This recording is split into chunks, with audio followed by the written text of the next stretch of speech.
Good evening, everyone. Good evening, everyone. I am so excited to be here. Give yourself a round of applause. I said yourself. Let's do better. Give yourself a round of applause. Yes! All right. I am so excited to be here. Welcome to the second annual I Got You Sis Women's Summit. Yes, give it up. Give it up for women. Yes. Despite the rumors, women are cheering for each other. Women are celebrating each other. Women are lifting each other up. And women are mentioning other women's name in rooms of opportunities. So, if you're in this room, that means you are in the upper echelon because you truly believe that as women, we were created to collaborate. We were created to do great things together. So thank you all for being here. I'm just so excited. Last year's event was outstanding, and this year is shaping up to be even more outstanding. And if I fall, don't worry. I have brand new 5-6 inch heels. So, but I'm going to roll with them like, but anyway, help me up when I fall. But you know, I got you. Look, can I hear that out loud? Say, I got you, sis.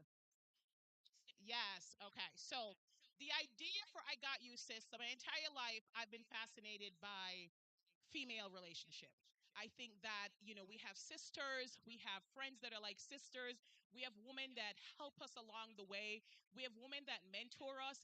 And I just never bought into that theory that like we only see each other as competition. And even if another woman doesn't know that you're cheering for them, it's okay to cheer for them. And I wanted to do something that celebrated that. I wanted to do something that embraced the power of sisterhood, that embraced the idea that we're better together, that we're greater together, and we're collaborating over here. And it's been a few years with this idea in my mind, but I always believe that if God gives you something, it doesn't matter where, when, or how, it's going to come to fruition. And several years later, it came to fruition because you have to be patient. Last year's was the first event, and we had so many incredible speakers and keynotes and vendors, and I appreciated it. I appreciate the vendors and the speakers taking a chance on a first time event because it was my first women's summit, and they came, the room was packed, and the vibe was insane, and everybody was asking me, this is not a one time, is it? I said, well, it ain't now. And it truly wasn't. But I think we have to be cognizant of things when we do something. Sometimes we have to think about where could we have excelled, where could we have done better, and how impactful it was, because I truly believe that our purpose in life has to be greater than our individual needs. And I gained so much from the summit, but I wanted to make sure that other women gained something from the summit. And that was what was important. So, based on everyone's response, that's why I'm like, yeah, this has to go on. We have to continue. And I really wanted to highlight women in the community that, are out here, whether they think they're winning or not, you're winning. If you're alive, you're winning. Okay? Give it up. If you're alive, you're winning. I get it. Times are hard. It's okay. There's so many things that are weighing us down, but I try to focus on the positive. I mean, I am positively Suzanne after all, right? But I really try to focus on the things that are going to not only make my life better, that's going to make the life of others better.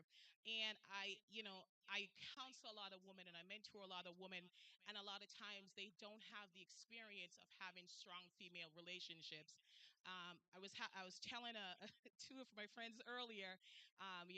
There's a story. So I'm from the Caribbean, and I was talking about to someone from the Caribbean how I enjoy uplifting other women, and I just love women, and I love being in spaces with women and singing the praises of women, and like how I really love my best friend. And she looks at me, she's like, "Are you gay?"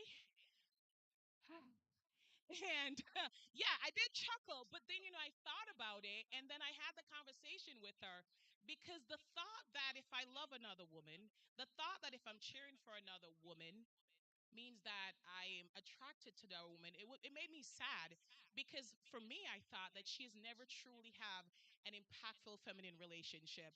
So I was able to educate and teach, and she took it well. I mean, they're from Jamaica, so there's always that Oh, but she took it well. And, she's like, I never thought of it like that. I have really good friends. And I said, and that's what I truly want every woman to experience. And so this is why this summit is here. So in this room, in this space, we're going to continue to celebrate and cheer for each other. Can I get that? We're going to continue to mention names of other women that are doing great things in rooms of opportunity that they might not be in, because the goal is when you get ahead you have to pull somebody up behind you, because this is not my saying, right? They say a rising tide floats lifts all boats. It's not my saying, but it's a great saying. We are better off if everyone is doing well. If you're the only person in the room that's doing well, they can't support your business, and it can't be impactful. If I have to decide between paying my rent and buying food, I might not understand somebody who's trying to decide if they want to go on vacation to Paris or Italy. Nothing wrong with that. We all are in different spaces, but we have to be able to say, let me show you what I did. Let me connect you to these different resources so that one day you are not striving, you are not just surviving, you're striving, you're excelling, you're exceeding. And if we continue to do that and we continue to lift up other women, we will get there. So thank you all for being there here. I appreciate you guys taking the time out of your day. I know that your time is your most valuable resource. And the fact that you came here tonight, I know that there was something that enticed you. There was something that you thought about that, I want to hear more of that. And I appreciate you taking the time and coming here. There's so many wonderful speakers here tonight, and you'll get an opportunity to hear all of them. I have a couple of surprise guests. I have the Honorable Senator Robin Kennedy here. Hi. All right, let's do better than that. We could clap for her. I appreciate that. And I was thinking, I have to have her speak because she is a female senator from the 1st Worcester District. Let little girls dream and see themselves as senators, right? Absolutely. I have Miss Debbie Hall from the YWCA, who is the first woman of color CEO of the YWCA. Yes.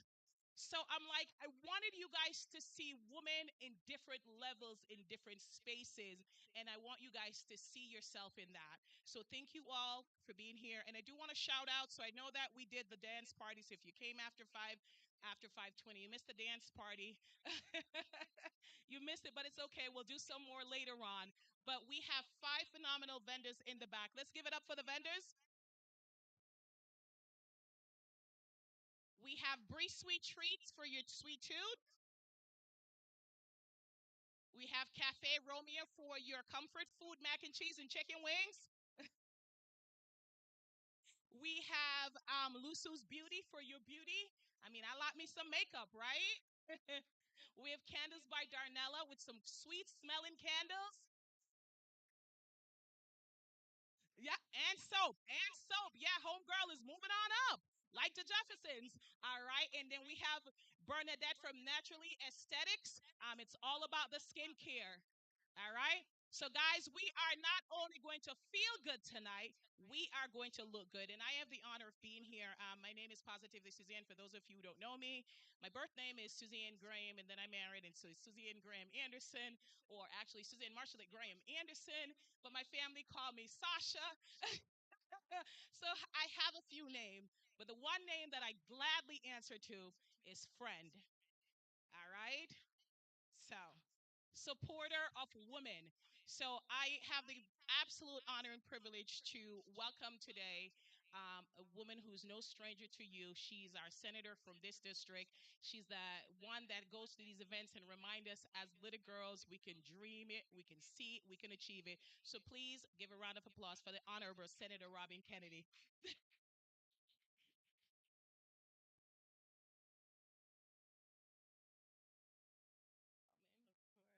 course, of course. Oh my goodness, thank you so much. Right now, I'll tell you the privilege is all mine to be here. I can't think of anything I need more this week in particular than positively Suzanne in my life. And it's funny because a lot of people ask, as a female legislator in particular, or even as a legislator with everything going on, I think at this moment in time, we actually carry a little bit of privilege as women because I can walk into a room and I can cry, right? When I have a bad day, I can call my girlfriends and I can say, God, this is really tough. and I can get the compassion back, and I can get a hug, and I can take comfort in that. And we need that power, we need that support now more than ever, because times are not good, right? And I say I've been to many events over the last few days, and I feel like I'm just bringing doom and gloom with me wherever I go. So I feel like I'm losing some friends as the more I speak. But I also believe, as always, we need to speak truth to power, right? We need to name what's happening, and we need to name the solutions that have to exist to be able to challenge, because you know we all know it, we all see it tragically every day, every hour, every minute, what's happening coming out of DC, and these are real impacts. I often get the question, what are we going to do as a state? And we're fighting back. Huge shout out to our Attorney General, Andrea Campbell, who is joining attorneys general from around the country to fight back in court, to not let a single one of these executive orders slip by without challenging its legality, without pushing back and holding it, slowing it, doing whatever we can to reverse it. And so I'm so grateful to be in partnership in government with her. Uh, but the reality is, we're going to only be able to do so much against a government hell bent on dismantling everything we're doing. And so, while I could sit here and lament about all the bad things, this is my echo, I want to focus on some of the stuff we're doing that's positive, right? I'm going to take the lead. Is this me, Paul, or is this just the mic? Are you used to singing, Suzanne? Is that what it is? So, okay. Well, I'll make it work. I'm not used to an echo, but I'll just roll with it. I'm the first speaker, so we'll be the two. Was that? Yeah, that's right. Because I am used to an echo. That's right. Huge shout out to echo. My goodness. Well, when we look at some of the biggest challenges we face when it comes to health inequities, when it comes to women represented in government, Paul, do you want me to pause? Is it helpful if I just keep talking?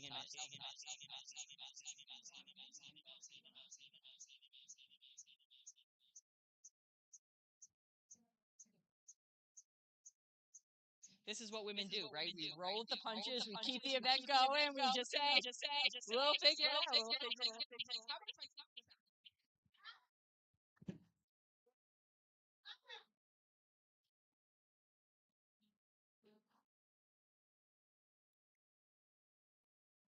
Now is not time. Now is not a time for good people just rolling along in status quo, right? Because status quo keeps, and so we need voices to step up. And so I'm going to shout out a few bills that I'm working on, because again, we need voices to step up and advocate. As much as at the federal landscape, it's about dismantle and destroy. Here in Massachusetts, we're trying to march forward with the progress. And as we know, right, nothing happens by accident. It happens by intentional, focused conversation, collaboration, and investment. So when we look at things like health equities, and we look at the disparities, particularly in maternal health care, where we know women of color, Black women, and Indigenous women in particular are disproportionately impacted. All right, all right? There we go. All right, we'll still roll. Now I get to use both my hands. Uh, but where Black women and Indigenous women are particularly impacted, we passed one of the most comprehensive maternal health bills last year to help make doulas and midwives more regulated, to be accessible statewide, make community-based health care, because we know women want to be able to access care that's not just culturally responsive, but is culturally reflective and understands our different cultures and communities. So we've passed this major comprehensive maternal health bill. I have a bill to follow up with it this year to create incentives for medical school students who will go into the OBGYN field, so that we can help encourage more women. And I also have a bill of an issue that, quite frankly, I'm embarrassed to say has only recently come to my attention: endometriosis. I see a lot of nods, but maybe some folks like me hadn't really put much thought into this issue. Why? Because it is a disease that only impacts women. And unfortunately, for far too long, it's either been misdiagnosed or undiagnosed, or as many women over time often hear is, it's just a bad period. Put on a heating pad, you might be okay. So we created I have a bill that will help create a task force to get folks together to raise awareness, to get more medical providers in the field to understand. We actually had a doctor provide a briefing for us just yesterday, and the doctor said, I'm not even OBGYN. We're given very limited training on what endometriosis is. And so we need to raise up these issues. We need to speak about. We need to talk about the fact that some of our legislation is so outdated. We talk about not having enough women in elected official. All of our election laws say the word he, not they, not person, he as the candidate, he as the person running for office. Language matters. It may seem simple, but changing language to say that he, she, or they running for office, here's what the requirements are. So there's legislation that's pending for that. We know when we look at disparities in academic achievements, 1 out of 5 girls miss school each month because they don't have access to period products. 1 out of 5 girls. That leads to long-term achievement gaps. There's legislation, yes, called the I Am Bill, which we have incredible young women from all over the state who've stepped up, who are part of organizations and programs that are stepping up on advocacy on this to make sure that period products, and let's be clear, not the cardboard applicator and the pillow-sized pad that's typically in the silver boxes in bathrooms, but that a wide variety of different types of products are made available in every public space, including schools, including public buildings, and including prisons, so that no female in prison has to worry about menstruating without having dignified, appropriate products. So there's a lot of different things that we're working on. A lot of legislation around domestic violence. We know that significantly disproportionately impacts women. Huge shout out. I saw my friend Miss Debbie Hall slip in from the give her a shout out, but a huge shout out to the YWCA for their advocacy and work to help us put forward legislation that rights a lot of the long-term wrongs in our laws as it comes to domestic violence. We now have seen for a very long time, but that perpetrators will often use court costs as a form of control and economic abuse, and take their partner, their victim, to court often to be able to make them have to continue to spend money, hold them up, keep them connected, keep them, because they'd have to show up in person in court. And so there's legislation, shout out to my colleague, Senator Mike Moore, who's filed it, but legislation to prevent abusive litigation. We know that even just the definition of strangulation, and unfortunately in recent years, several recent years, the incidence of strangulation, which is the indicator that lethality is close, that the definition from the federal level to the state level doesn't match, and the state level is not strong enough. We have legislation to match the language so that we can have the strongest laws here in Massachusetts. And we need to continue to lift each other up and support each other in every way we can. I have a unique privilege of serving right now as the Senate Chair of the Women's Legislative Caucus. Thank you. 241. 241. That's the number of women who have been elected to the Massachusetts legislature in 250 years. When we get elected, we each get assigned a number. 20,000. That's roughly the number of men that have been elected in that same time period. We now only make up 30% of the legislature, even though we make up more than 50% of the population. And so we have so much more work to do. I say this, Suzanne mentioned this, I say this in every space. I'm happy to. Hopefully some of my other elected officials will say so as well. I'm in this space for a short time. Part of my job right now is to help the next woman, I'll say woman, who's going to take this seat next. I'm not afraid to say that. I'm comfortable with that because we should be moving the seats along. There does take some time to be able to get to a position in the legislature to be able to move some big things. So it'll take, hopefully with the voter support, a little bit of time, but I'm already thinking, already willing to support, already happy to support those that are looking to run for office, those that are looking to step up, because maybe there's some other seats along the way that you might be willing to run for, interested in running for. So we got to do more of that. We got to lift each other up. And I just got to say a huge shout out. I see so many friendly faces. Thank you. I'm just so grateful to be in this community. So much of what we do is running from one event to the other or speaking in one place to the other. And, I'm not afraid to say it can be exhausting, but I'm so rejuvenated every single time I see the faces and appreciate the hugs and the support and so happy to give it back because in the darkest of days, and let's be clear, our country has seen very dark days before.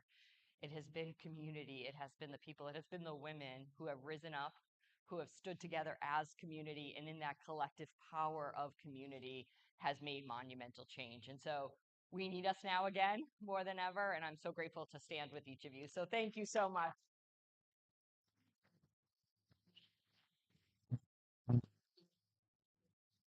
Please give it up for our Senator, Senator Robin Kennedy from Worcester's first district. I know, I'm trying to find. If you notice, I'm 5 inches shorter. Yeah, new shoes. I wanted to see how long they would last. Not very long, but it's okay. So it was intentional having the senator speak. As she mentioned, she sees a lot of the same faces, and the things that she talks about. It's important. We have to advocate for each other. We have to stand up for each other. We have to fight for the things that challenges others, not just the things that impacts us. So I'm so grateful, and I was so honored when she said yes to coming to speak, and I'm so appreciative. So thank you. Please let's give her a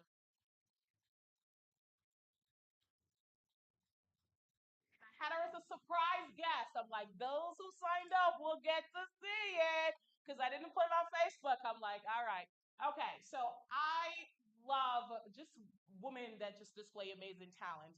And last year, I am the alumni president for the Quinsigamond Community College. Community College, give it up. And I attended the graduation and I heard this young lady, her voice was beautiful. She sang the national anthem. And I said, I don't know, but I'm going to tell her because I have a pact that whenever I go to an event and I hear a woman speak or do anything, I'm going to let them know that they touched me and I'm going to let them know that they do well. Because sometimes you see somebody up here and you're like, oh my God, they're winning, they're killing it. Inside, they're crying. So we never know. Give them a hug. Let them know they did well. Let them know they impact you. So I went up and I said, that was just simply amazing. She turned out she's also from Jamaica. So that was very exciting. Yes. And I said, I don't know what it is, but I'm going to get you to sing because anytime I have an opportunity for someone to sing, I'm going to mention your name. So since then, I've gotten her to sing at the Worcester Woo Sox. Yes. And she will also be singing the national anthem at the Woo Sox for Caribbean Day celebration this year. So I'm excited for that. And then she's going to be here tonight. So please give a round of applause to Miss Ashley Lecter.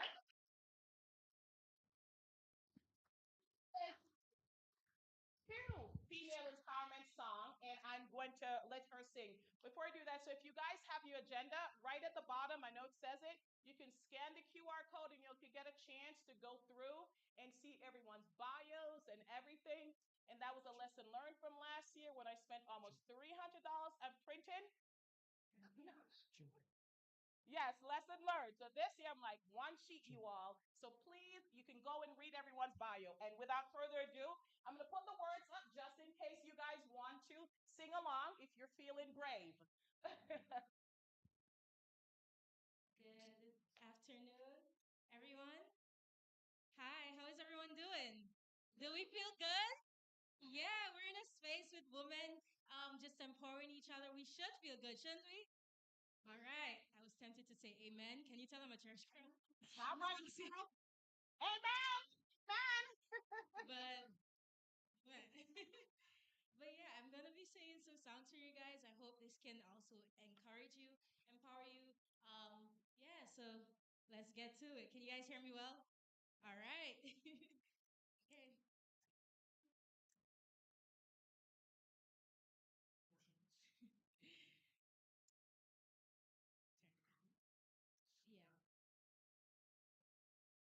it is, but just a little Jamaica. Woo! All right. I'm currently pursuing pursuing a double major at Quincy Community College in criminal justice and computer science forensics. Yeah, so I have that going for me. I also sing, I do a lot of stuff. But yeah, I'm here to entertain you guys tonight. And yeah, let's just have some fun. All right. All right. The words for you guys. You want to sing along? Please sing along.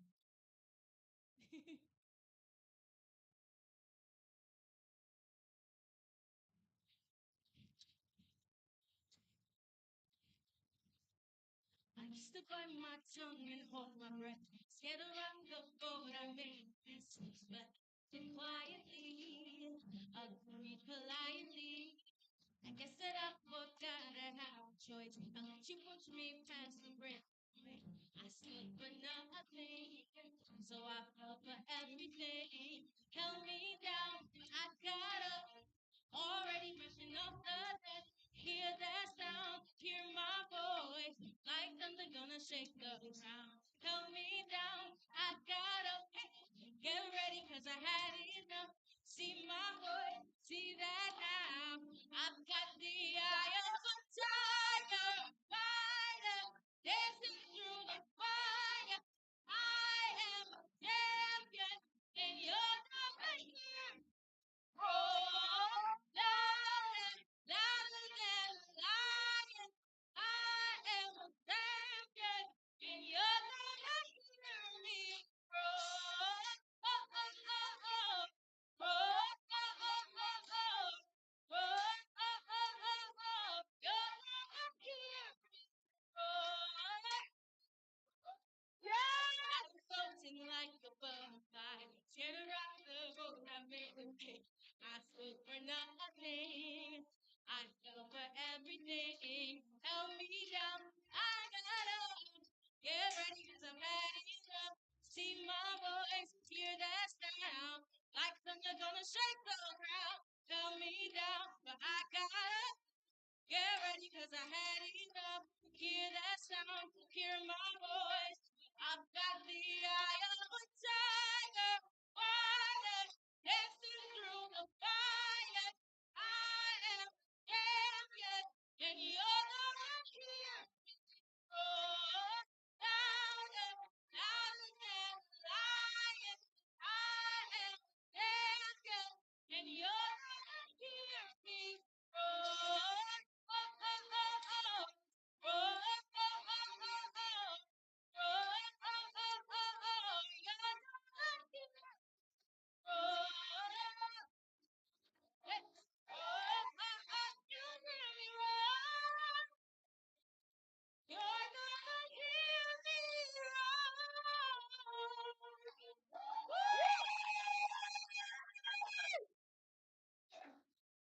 Thank you guys. Before I move on, I wanted to do something. I wanted to engage with you guys a little bit. I don't know if you guys know this song, but I'm gonna teach you the chorus of it so we can sing. All it says is, "If you got it, got it, got it, got it, got it, got it." If you know it, no, that's all it says. If you got it, got it, got it, got it, got it, got it. If you got it, got it, got it going on. If you got it, got it, got it, got it, got it, got it. All right. When I say if you got it going on, you guys gotta come in. Ready? So it goes. I am woman. I am fearless. I am sexy. I'm divine. I'm unbeatable. I'm creative. Honey, you can get in line. I am feminine. I am masculine. I am anything I want. I am fearless. I'm love. God goes on. If you got it, got it, got it. If you got it, got it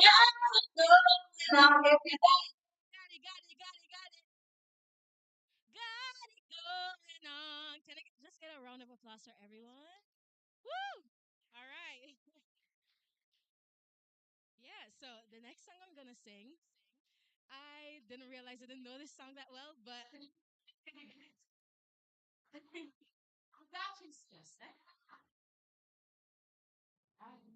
you guys wanna stand up and sing or dance? Please feel free.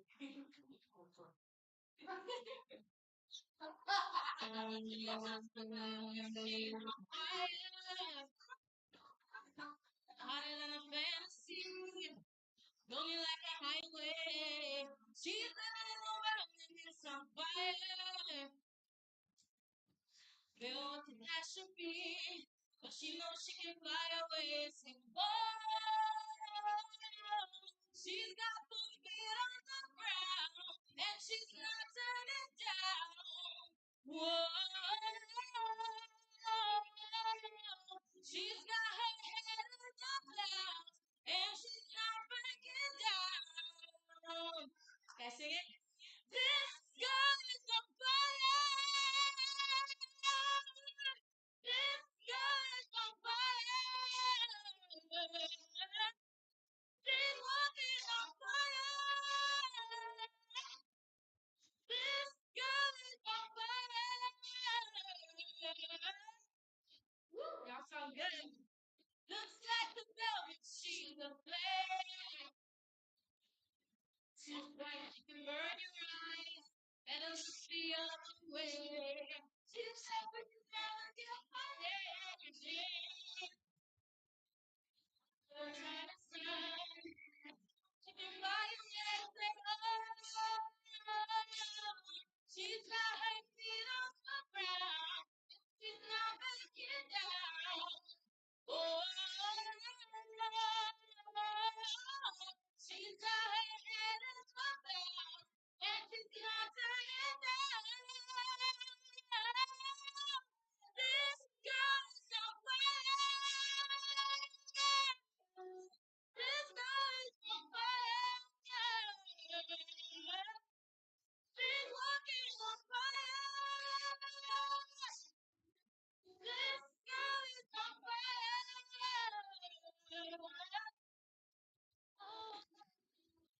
Everybody says that she's alright. I can feel the flames in her eyes.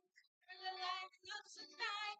Nobody knows that she's a lonely girl. And it's a lonely girl. We're gonna let it burn, baby, burn, baby. This girl is on fire. This girl is on fire. She's walking on fire. This girl is on fire. Oh,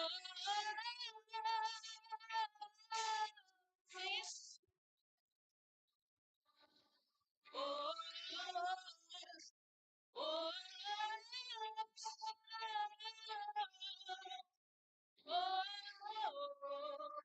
oh, your turn.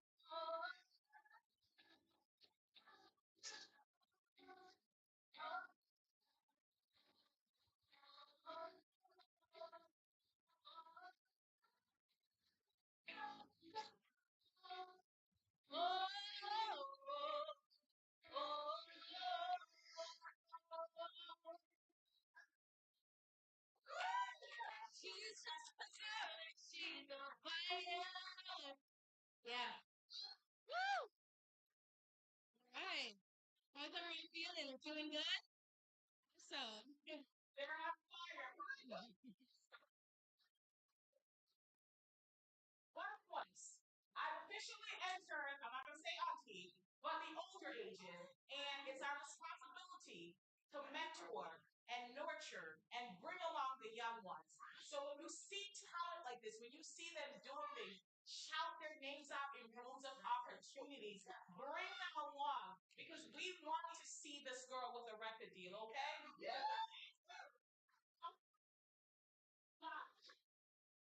She can do it. You know, is that what we're doing? Okay. So here's the thing. Mic. Sorry. I am louder without the mic. Apparently not. So there's an activity that I want to do, and it includes audience participation. So if you look at your program, it says activity, and she's going to lead it. So hold on. Anybody familiar with the Golden Girls? Yeah. All right. All right. I know. Listen, that song has been in my mind for a very long time. So I said, actually, how would you like to lead these phenomenal women in this version? But you all have to participate.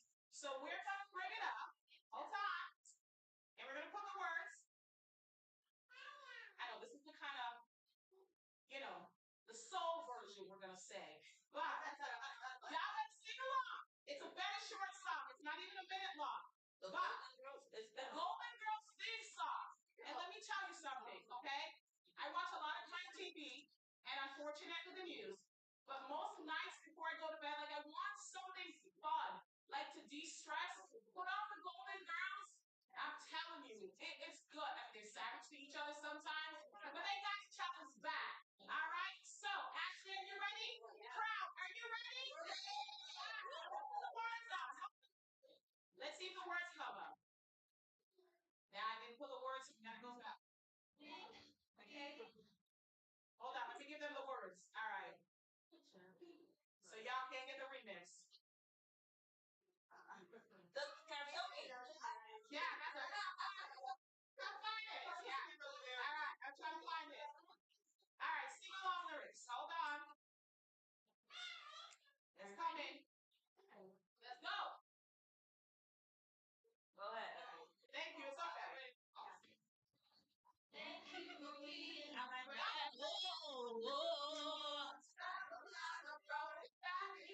So we travel from Ghana here now. Oh, and if you threw a party, inviting everyone.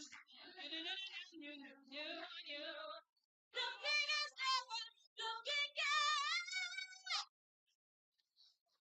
Thank you for being a friend.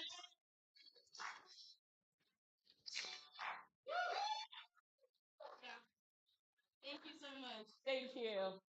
Thank you guys. Once again, a round of applause for Miss Ashley Lester. I always find that song so uplifting. I mean, honestly, it's 42 seconds long, but it just talks about, thank you for being a friend. You threw a party and invited everyone you knew. And we know a lot of people said the biggest thing would be for me. Thank you for being a friend. When is the last time you thanked your friend? Like, just to say thank you. Amen now. I love it. Yeah, I'm going to say amen. Child of God. I'm going to say amen. We've got to thank people. We've got to acknowledge people. We've got to let people know the difference they make in our life. We got to make them know the impact. And, as we continue the theme of I got you, sis, I've been in moments where I've had a really tough day and I pick up the phone and I call my friend and I was like, hey, can you meet me at the place? And she knows it's JMAC. And I have a little shopping thing, and I'm working on it. Not really, but I am. And and that was it. That's all I needed. We didn't talk. We just met at TJ Maxx. I shopped for an hour, 2 hour window shop. We were done. You get the pictures of the shoes. Yes. So listen, thank you all for being a friend. Don't forget to tell each other I got you, sis. So the other surprise guest I have is the lovely, phenomenal Miss Debbie Hall from the YWCA. I thought it was important to invite her as the CEO, the first Black CEO, the first woman of color CEO for the YWCA of Central Mass. It is over 140 years, but she helps women from every aspect of life. And I thought she's a phenomenal woman herself. And I would like to give a round of applause to Miss Debbie Hall.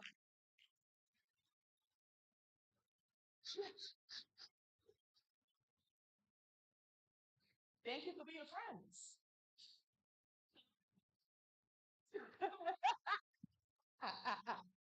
For them, not for me and you, but for them, it's a surprise. Friend. See all of you here.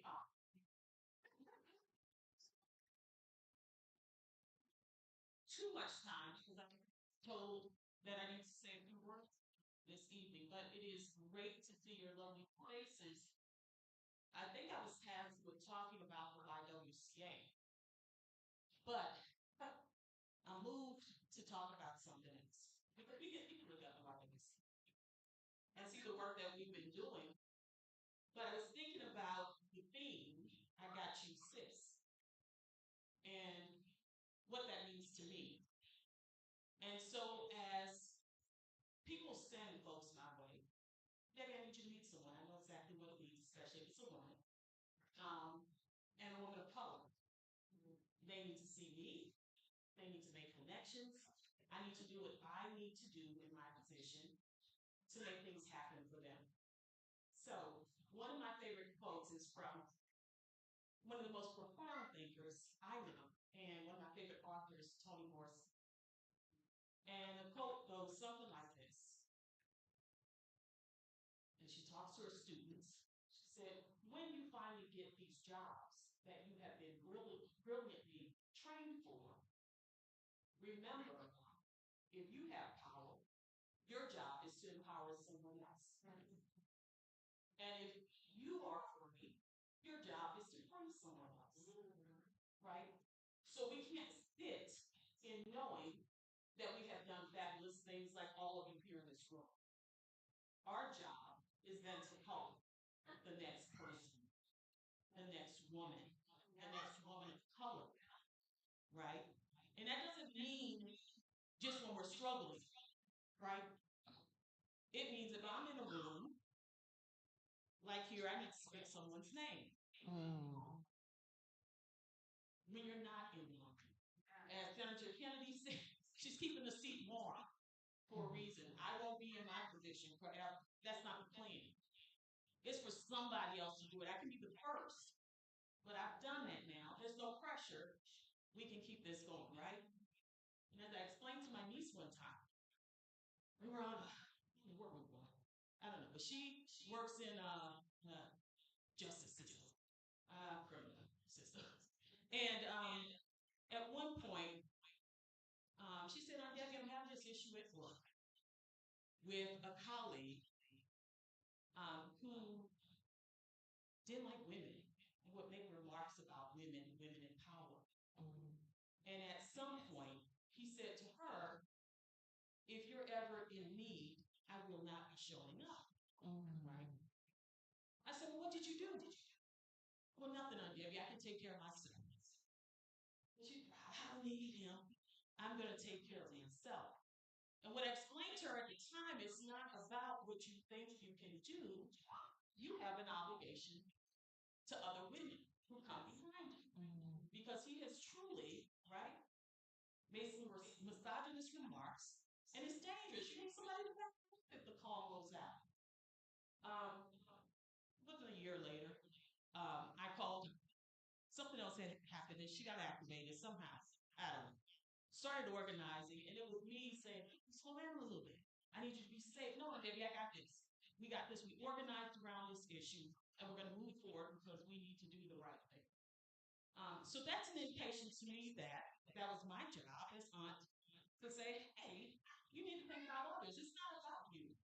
We can take photos all day. We can appear on the cover of magazines. I've seen all of you, a lot of you. And that's okay. But the work that needs to be done is not necessarily done with cameras. They're done in rooms. They're done behind scenes. They're done when you don't know what's happening. That's our job, right? It's hard. We struggle, but we don't always have to struggle. You just need to do the right thing. So I think about our young Kayana, Jay, our young leaders, and don't be afraid. There's enough for all of us. Because the lie is that we are always in competition. We're not. We're not. We always somebody's slogan. I can't. We're better together. I think not original. We're better together. But anyway, I think what that thought and that today, and know that we are the YWCA, where our mission is to eliminate racism and empower women in this day and age. It's so important. Come by and see me. If you don't know me, you need something, let me know. All right? I got you, sis. Thank you, Queen. All right. Oh, okay. Thank you. That is a cute picture of you. I am so blessed that I have women in my life that honestly I could reach out to, and they are so good. And I pray that every single person in this room have women in their life. So please give it up for our special guest, Senator Robin Kennedy and Miss Debbie Hall. And I love the performer, Miss Ashley Lester. All right, thank you. All right, I'm going to give you guys a 2-minute break. We are going to, when we get back, we're going to have our workshop. We're going to have our first workshop, and our first workshop presenter is Nicole Bentina. Nikki, where are you? All right, so I am so excited. The first time I heard her speak, I cried, and I'm just really excited to hear her tonight. I will have her bio. So in the interest of time, we won't be reading the bio, but when they're doing their presentation, their bio will be up there. In the meantime, you have 2 minutes. That's 60 plus 60, y'all. So please take the time, do what you have to do. Go shop the vendors. You can shop during the program. We want to make sure, yes, quietly, we want to make sure that every woman that's in here tonight is winning and they're exceeding their goals. So shop the program. We have 2 minutes, and then the next speaker you'll hear is Miss Nicole Belpina. All right, come on up, darling.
Okay, thank you.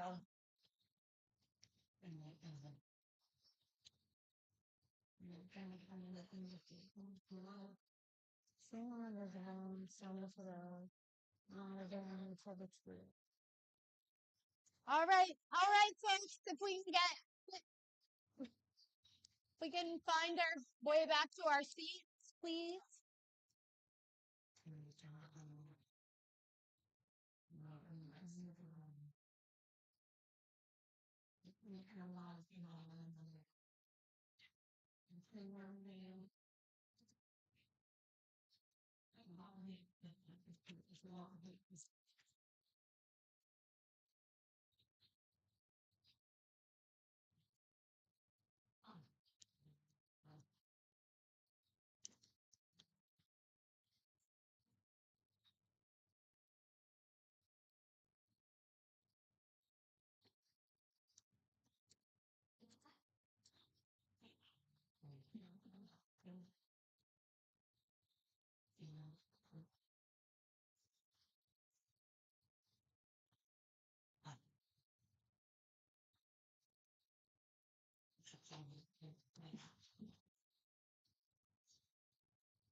Hi, everyone.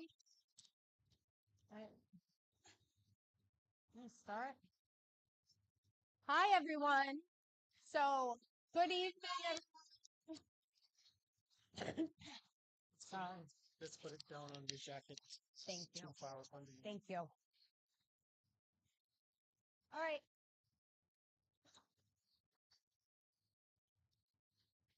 All right. All right. Everybody. Good evening, everyone. So before we begin, I want to invite you to picture a woman standing on a street corner in the middle of the night. You're not here? It's okay. Her arms are crossed, wrapped tightly around her, not just to fight off the cold, but as she's trying to hold herself together. She glances nervously at passing cars. Her eyes are tired, vacant, and detached. Maybe she's waiting, maybe she's afraid, or maybe she's just numb. Because feeling is a luxury she cannot afford. Or imagine her in a dimly lit motel room, staring at the ceiling while a stranger does whatever he wants. She is somewhere else in her mind. She has learned that dissociating is the only way to survive. Now I want to ask you, what do you see when you look at her? Do you see a criminal, a lost cause? Do you see someone that chose that life? Or do you see a human being, one that has been failed, exploited, and abandoned? Because I was that woman. I know what it's like to be invisible. I know what it's like to scream without making a sound.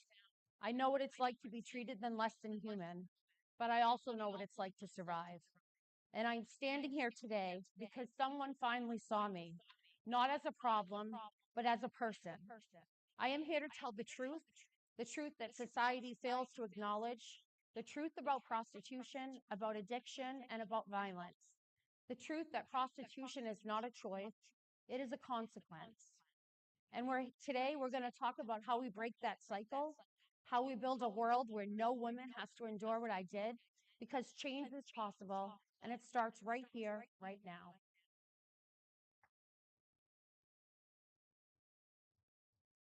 The road to exploitation.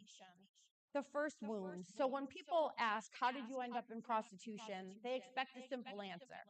But the truth is, it started long before I exchanged access to my body for money. It starts in childhood and it starts with trauma. This is not unique to me. 65 to 90% of women in prostitution were sexually abused as children. Many were victims of incest, molestation, and physical violence within their own home. They grew up believing that the pain was the price of love. And when you grow up learning that your body exists for others to use, you don't question it when the exploitation continues because it feels familiar. When you've been through trauma that never stopped, your brain finds ways to cope. I still remember the first time I used. I remember the way it dulled the pain, numbed the memories, and made everything easier to ignore. And then I remember how quickly it became necessary. Because when you're being violated, beaten, and discarded every single day, you don't want to feel. And drugs help with that until they don't. 80 to 90% of women in prostitution struggle with substance use disorders. Many are introduced to drugs by their trafficker or pimps as a way to control them. And addiction becomes another weapon of exploitation, another way to keep women trapped. Because once you're addicted, you're even more vulnerable. Now you don't just need the money, you need the fix. Now your exploiter doesn't just own your body, he owns your survival. People love to talk about sex work as if it's empowering. Please let me tell you what choice looks like in prostitution. Choosing between sleeping on the street or selling your body for a motel room. Choosing between going hungry or letting a stranger violate you. Choosing between being beaten by your pimp or being beaten by the man that bought you. This is not empowerment. This is desperation. And until we stop pretending that prostitution is a choice, we will never break the cycle. We spend so much time talking about the women in prostitution, but what about the men who buy them? Most buyers are not poor, lonely old men. They are doctors, they are lawyers, they are police officers, and politicians. They are men with power, and they use that power to exploit those who don't have any. They don't see women in prostitution as people, they see them as products, as someone who is to be used, discarded, and replaced. And yet, when we talk about prostitution, who do we criminalize? Not the buyers, not the traffickers, but the women. That needs to change. Over 90% of people in prostitution report experiencing physical and sexual violence. Women in prostitution are 40 times more likely to be murdered than the general population. And yet, when we are hurt or killed, people blame us. They say, she put herself in that situation. She should have made better choices. She was just a prostitute, as if that makes our pain any less real. This is what happens when we treat people as disposable, and it has to stop. We cannot keep failing survivors. Here's how we change the system. We decriminalize survivors, not buyers. We invest in housing, recovery, and employment programs. We target the demand and hold men accountable for buying women. And we provide trauma-informed services that help women heal. This is how we break the cycle. I stand here today, not just as a survivor, but a voice for those still trapped. Will you stand with me? Because real change starts with us. And today, we can create a world where no woman and girl, no survivor is ever seen as disposable again. Thank you. Thank you.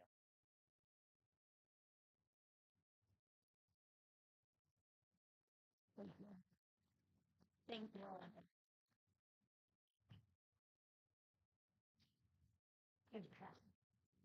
Thank you.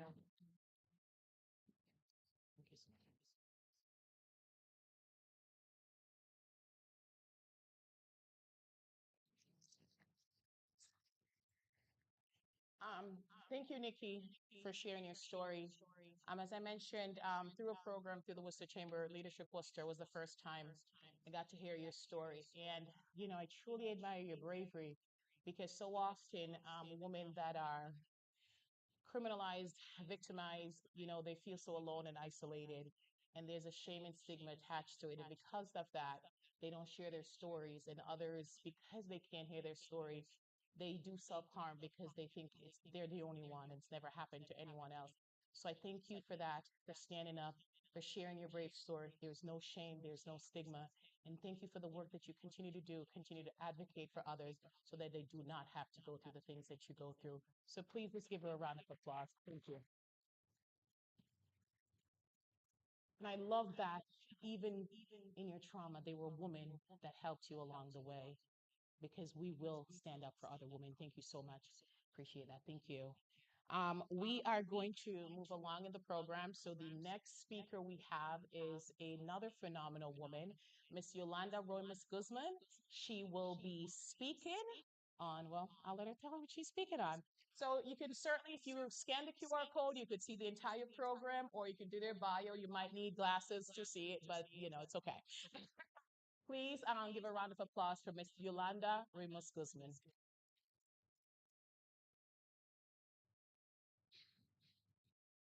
So she has a PowerPoint presentation, so I'm going to go grab it. You're going to be amazing. All right. All right, so let me get rid of the PowerPoint. Okay. Hi, everyone. My name is Yolanda Ramos, and I'm sorry, I'm very short. I will do my best to have a tall presence. Um, I'm also like kids and like people are my thing, not public speaking. So please be gentle. See it. Can you guys hear me? Okay, perfect. All right. Thank you. So first of all, I want to say thank you to all the ladies that have inspired me today. This has been amazing. I'm so happy to be part of this amazing event. So thank you, Suzanne, for inviting me, for seeing that I have something to say and I could be of some help for you guys to take something home. Um, so, um, Please note that this topic may be sensitive for some people, and I encourage you to use your sisterhood network for support. Remember, everyone's perception of friendship is different. So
Emotional toll.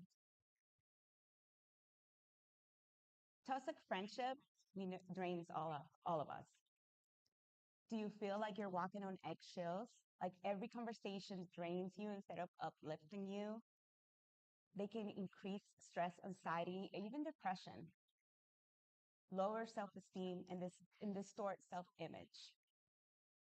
Make you question yourself, your achievements, and even your worth.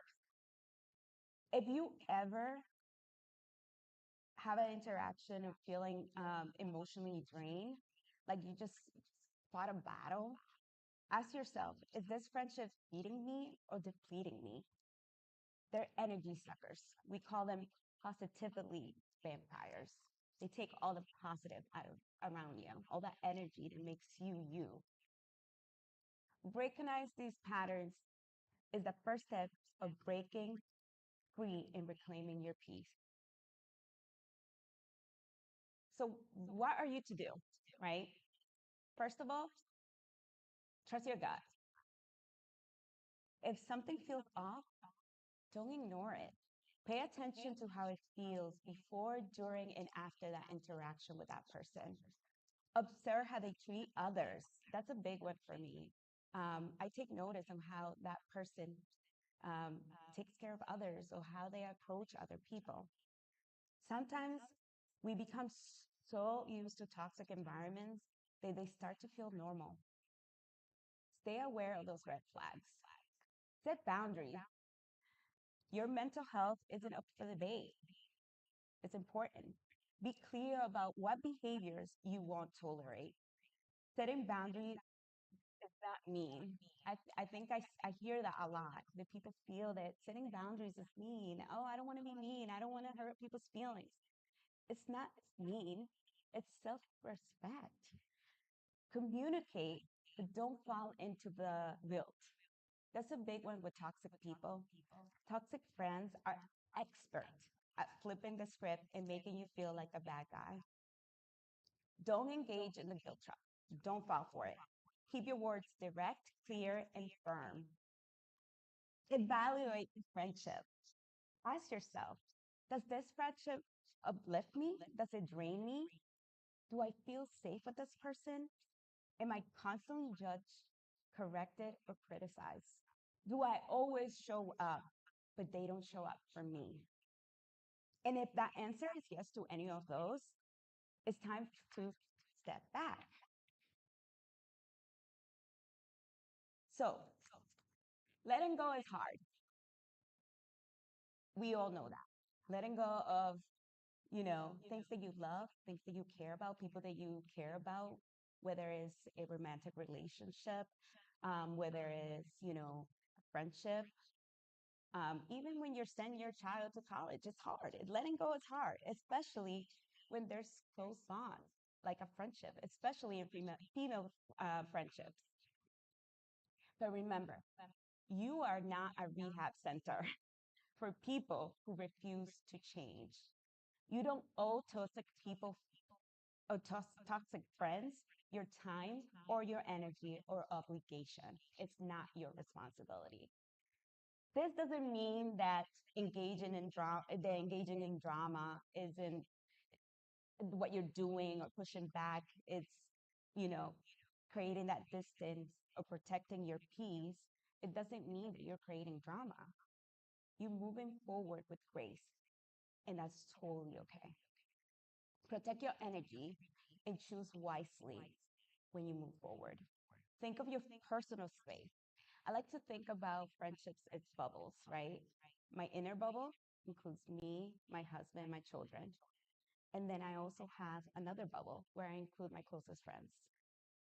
Then another bubble where I include my acquaintances and and the people in my community, people that I engage with, but don't give deep emotional access. And my outer bubble is those who stay at a distance with no power over me, or people who don't have access to my peace. And most importantly, be mindful of your own actions Because sometimes when we're exposed with so much toxicity, we become toxic. And you don't want to become that toxic friend. So pay attention to your own behaviors. As one of my great women, and they inspired me, and I'm sure many of you said, Michelle Obama, walk away from friendship that make you feel small and secure, and seek people who inspire you and support you. Find your cheer squad. Surround yourself with people who truly uplift you and others. Seek friendships that inspire you, that celebrate your success, as well as the people around them. The beauty of female friendship lies in their power to provide deep emotional support. Women, unlike men, form strong, intimate bonds where we share dreams, fears, heartbreak, and success. Can we all relate to that? Yes. We shine brightest when we uplift, encourage, and empower one another. We already face the battle against social, racial, and gender inequality. Let's not fight against each other. It's time to break the cycle of judgment and competition. And let's create a space where we can celebrate each other's success instead of comparing them. We reject gossip and speak negatively about one another. We recognize there's enough room for everyone at the table and remind each other that our worth isn't based on external expectations. Because when women support each other, we truly are unstoppable.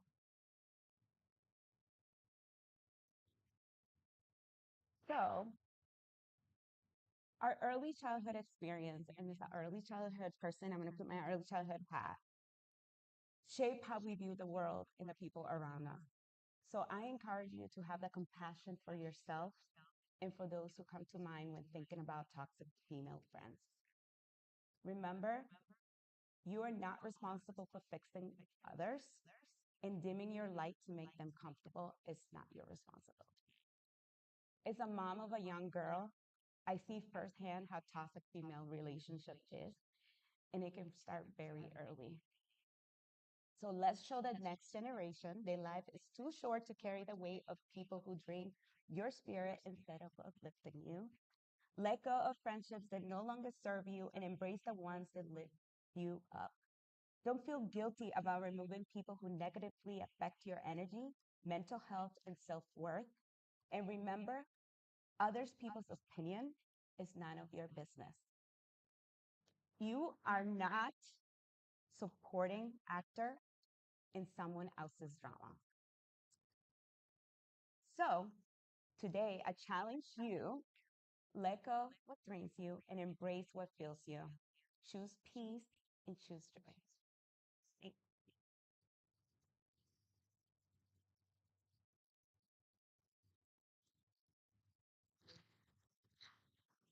You. That was incredible. That was incredible. And she's a pound.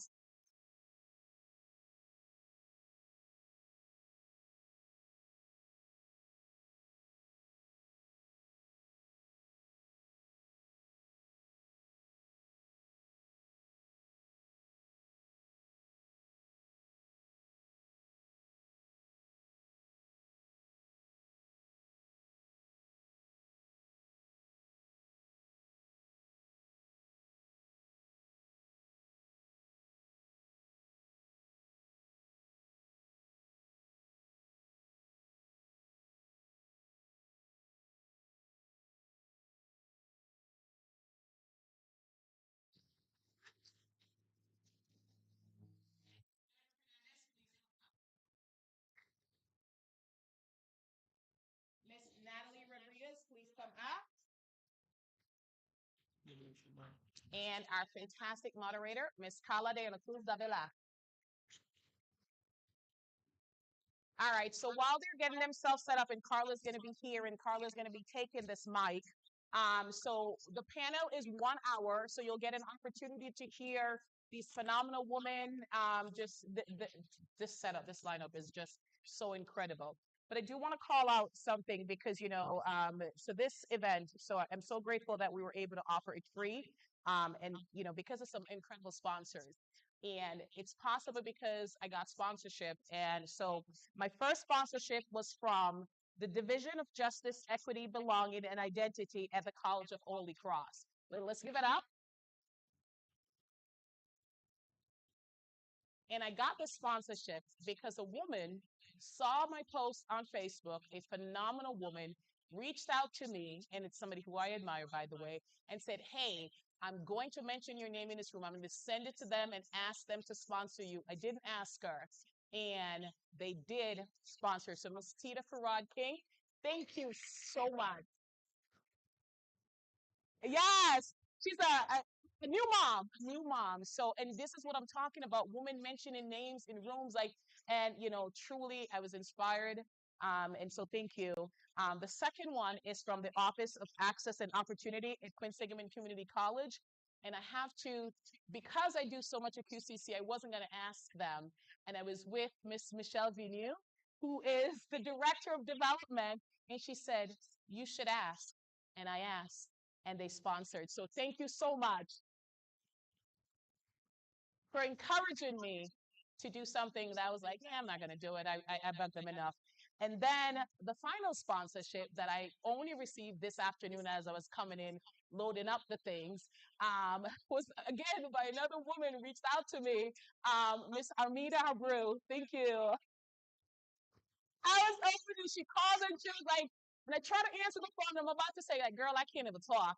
And she's like, I know you're busy, but I just wanted to say really, really quickly, I'm going to come support you.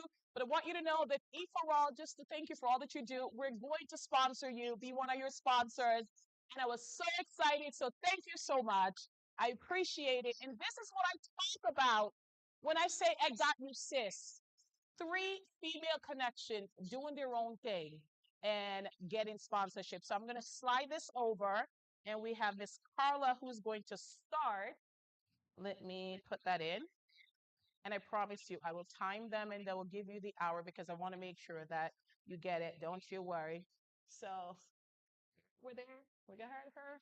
All right. So Carla, it's the moderator. Scan the QR code so you can read it. It's 4 of them. I genuinely couldn't fit it all on the page. We have Bree, Jennifer, and Natalie. So, I mean, I could stand here and press it or, just end on Natalie. So, all right. Without further ado, your panelists. Oh, let's give you the mic. He's way ahead of me. How is everybody doing today? Good. Shout out again to Yolanda and Nikki. That was amazing. Thank you guys for everything. Shout out to Suzanne for always bringing wonderfulness to our community. And thank you all for being here. A lot of familiar faces. I love seeing people here, being in the community. I love being in the community along with these wonderful, powerful women that we're going to speak with tonight. So let's see. Who should I start with? Do you guys care? Okay.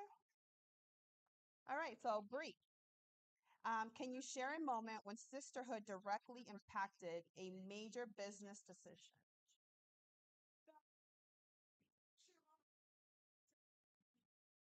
Ooh. So, Bree's purple. Peanut butter. Mm.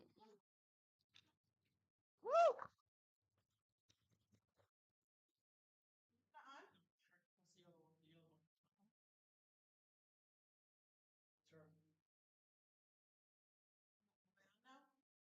Okay, sorry about that. Okay, so like I said, let's start at the beginning because if you know Bree Sweet Treats, we are home of the famous giant peanut butter cup. But that peanut butter cup, guys, that peanut butter cup stemmed from a woman that I met on Facebook that I still have not yet to meet in person. And she lives in Indiana. So we need to give a big shout out to Miss Andrea Meredith. Woo, okay? Because Miss Andrea Meredith saw me on a Facebook group and I was asking questions and I was making chocolate at the time. And I think I asked a question about peanut butter cups. And we had already expressed a faith. So we were both very much just talking about God. So we talk about peanut butter cups and looking how to make them. And she messages me and gives me her grandmother's recipe. Literally. Three Sweet Treats peanut butter cup started with a family recipe, a sacred family recipe from a stranger, from a woman that I didn't know, from a woman who didn't say, you want to make something like I'm going to make, I'm not going to give you any information, from a woman who said, I see another woman trying to do something that I've done, and I want to help her. Um, so her peanut butter cup had a binder in it, and I changed it. But without her, I would have literally never got to what I have gotten to. And like Senator Kennedy said, and like so many other women, think the idea out there is that we are competing against each other. We don't want to help the next person up. We want to guard our space. And that's just so opposite of who I am. And only by other women, and there's so many other stories, but this one is the first one, did I actually get to where I am and where I'm going. So Andrea Meredith, from the bottom of my heart, thank you for being a stranger and saying, I got you, sis. I love that.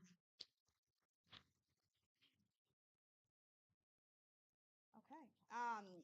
Thank you for saying that. I think that it's very powerful that you say that. I say that all the time too. Like, I do not care if I do the exact same thing you're doing. I'm all about uplifting each other and helping each other out. Like many of us today have said, we're stronger together. Yeah. And, we could be a force. How many McDonald's and Burger Kings and all these different organizations are out there that are so similar, but yet they're out there, right? Yeah. So there's plenty for all of us. And I think working together and being there for one another shows a lot and says a lot about your character and about you. So thank you. Thank you. So Jen, what advice do you have for women seeking mentorship or support in their entrepreneurial journey? Excuse me. Sure. I feel that, first of all, they should seek it because we can't do everything by ourselves alone, right? Yeah. And second of all, I feel that not reinventing the wheel to figure out where to find the help. There's some great organizations that are actually here in this room right now. E for All, you can speak with Armida.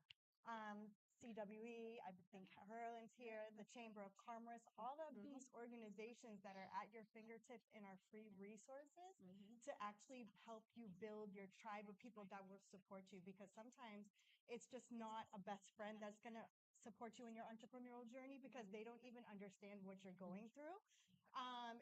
It's a roller coaster, but there's actually organizations like these that are established to help you through the journey. So I would say reach out. Absolutely. So important, especially helping our younger generation to do what we all are doing right now. And if I ask a question and anybody else wants to jump in, feel free to. Sure, just let me know. I was like, you can't go by this one because mentorship is huge to me. Yeah. I have my young Anahit in the back of the room. Mentorship is so important. We need to not just grab other women, we need to grab youth under us and mentor them too. And then find a woman above us and get mentored from her too. So literally, it's just like a ladder, and we're all climbing up together, and we're all growing together. Anahit must know everybody in this room, because she surrounded herself with the right mentors who are just allowing her to grow and saying her name when she's not in the room. Love that. Yes. Hi, Natalie. Hi. What message would you give to a woman who feels alone in their struggles? You're not. You may feel like you are, but you're not. You won't be the first person to go through something. You won't be the last person to go through something. There's always somebody else that has it worse. There's always somebody else that will have gone through what you have gone through, or would have gone through something even far worse than you could imagine. Just because you don't see it doesn't necessarily mean that it's not there. And just knowing that if you seek help, but same thing with entrepreneurship, it's the same thing with just life in general. If you seek that help, there will be somebody there, and you will be able to find your tribe. And I smile because somebody just walked into the room that I actually we met randomly. Make everybody look back. We met super randomly, but she's actually one person that I could confide in and stuff. And so shout out to Nairobi over there. But you're not alone, and so being able to kind of go and seek that help is gonna be the best thing. But even just knowing, even if you don't want to seek help, because people like me, like you don't want to you're strong women tend to want to be strong. I know I'm not alone in that sentiment. And we want to kind of deal with things on our own. But as long as you know that there's somebody else that has gone through it, that helps. I agree. I think that's one of the things that Suzanne always says, that check on your Your good friend, your strong friend. Yeah, your strong friend.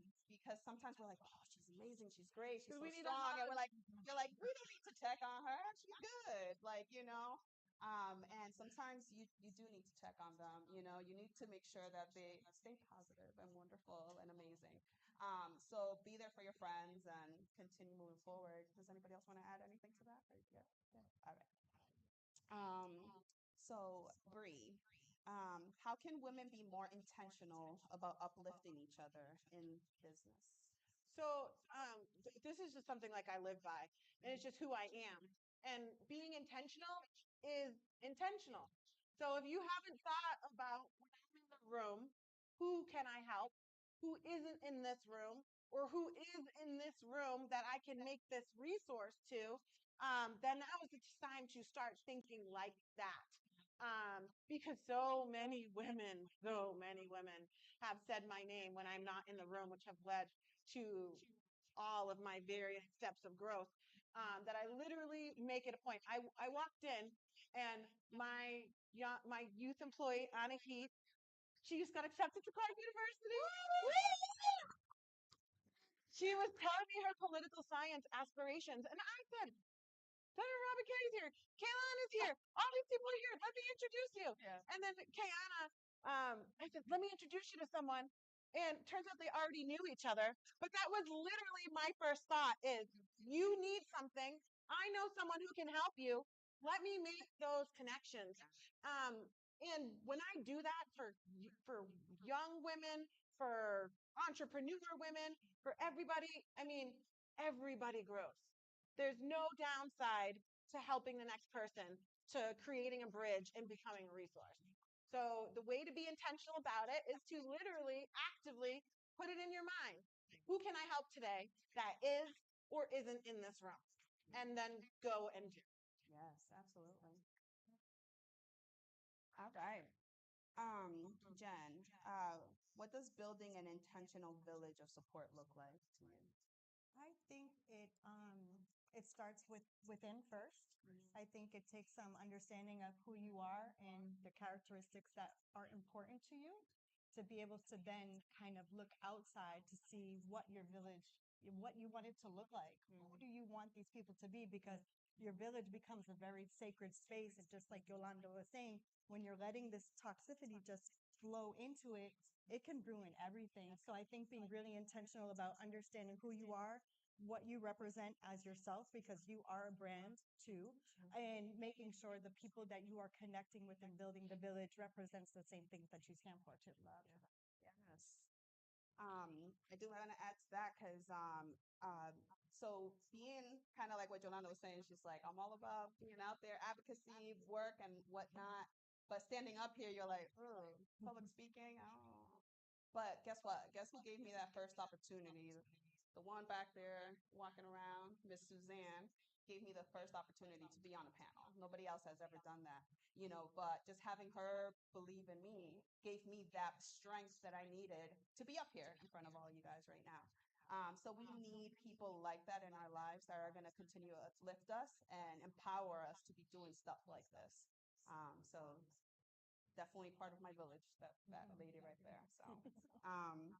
So, Natalie, how did you come to recognize your own worth, and what was that journey like?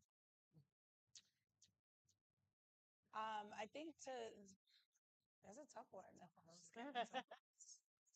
Okay, we're still tough one. Can you read that one more time? Yeah. how did you come to recognize your own worth, and what was that journey like? When I stopped letting other people's opinions affect me.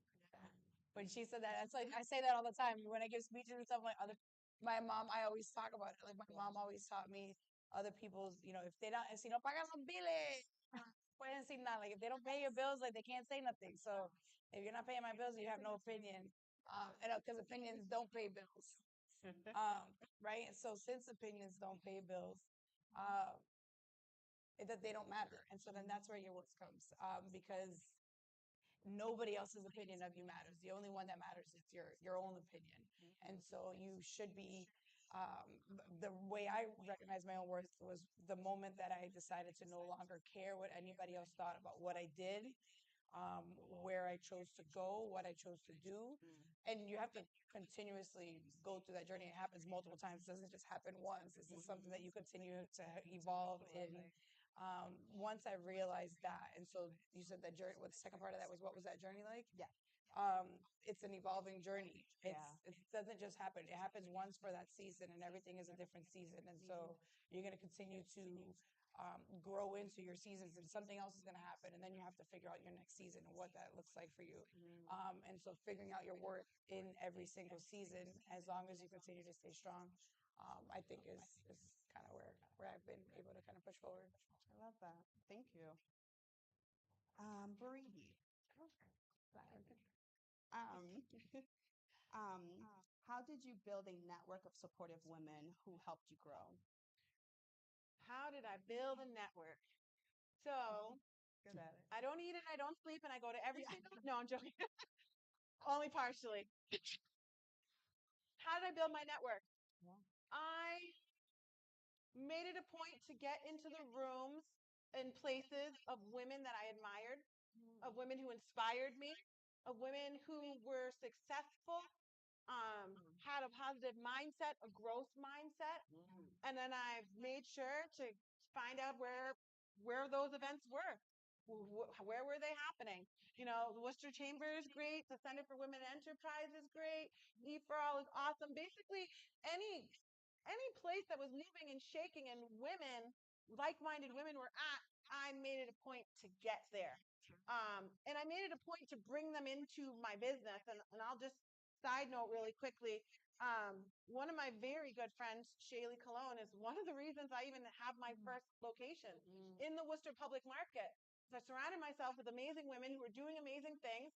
And in the beginning of my journey, she was like, I'll help you make. I'll help you do that. And you don't even have to pay me. I was like, what? What world is this? Like, okay, girlfriend, don't have to tell me twice. And then she was with me the day that I got the call that I will never forget. Dominic from the Worcester Public Market called me and said, candy store that was here is closed and we want you. And that was woo, holy crap.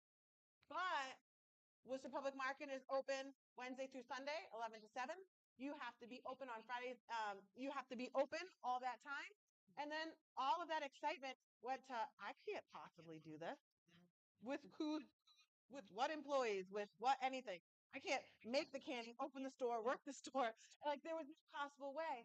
And she took me by the hand and she looked at me and she said, Bree, I will work one day at your shop. I will work one day a week for you at your shop. God brought this to you. I will be damned if right here, right now, you say this isn't for you. Like, literally. Listen, gives me chills. What she did for me in a moment where I was doubting myself so hard that I worked so hard to get there. And I thought, that would be really cool if it was another time in another place. And here comes my girlfriend, my woman that I surrounded myself with that has success driven, I can do, let's your back mindset, said, I got you, sis. Yeah. Yes. Shaylee Cologne, I think you're watching. I love you. I love you when I'm a millionaire. I got you. Oh, I love that so much.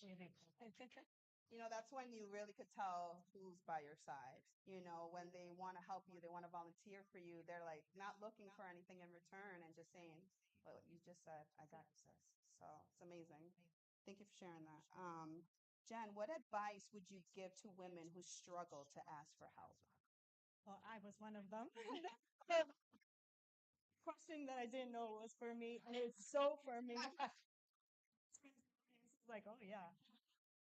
You know, I feel like when you're a strong woman and you're so used to doing everything by yourself, you don't see help as an option, right? And so it took me a long time to give myself grace and realize that I can't do this all by myself and I don't know everything. And there's other people with a lot of wisdom and that actually just want to help me, right?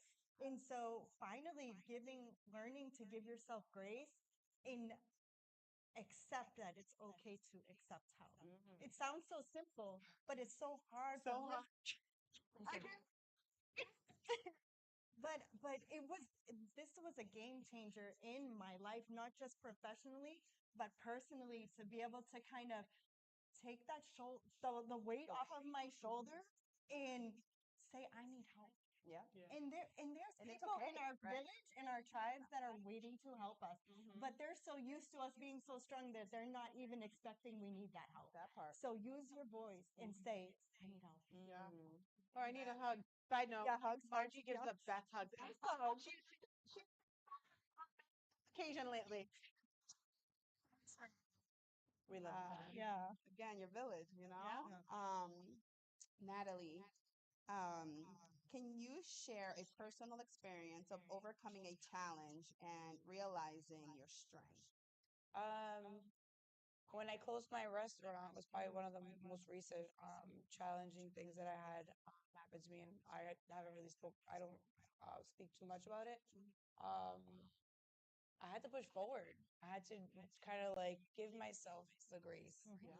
Um, because people are mean and stuff, but their opinions didn't matter. But it's still hurtful. Some of the stuff that was said, like I think there was one comment and it was like, oh, well, her hours were convenient for her. Like, shut the hell up because I literally work 80 hours a week. Like, I have no idea what you're talking about. Like, I closed in the middle of the day because I didn't have the staff for it and stuff like that. And so I'm like, you know what? I'm going to get off. And so I stopped reading things. I gave myself grace. I meditated. So shout out to Margie because Margie is an amazing person. So I learned how to get into that space to kind of clear my head. And that was really, really, really detrimental for me in my growth in my new season. So I was going from one season. So I had to give myself the time to mourn a loss, but to remember that I did live out a dream. And so how I overcame that was I lived out a dream and I did something that nobody else was able to do. I had the biggest restaurant in Central Mass, probably to the western side of the state that nobody else has been able to accomplish. A Latino restaurant as a young female, as a young Latina as well, where people would come and say, "Oh, you're the owner?" Like they'd be like, "I want to talk to the manager or whatever," and it's like, That's me. "It's me."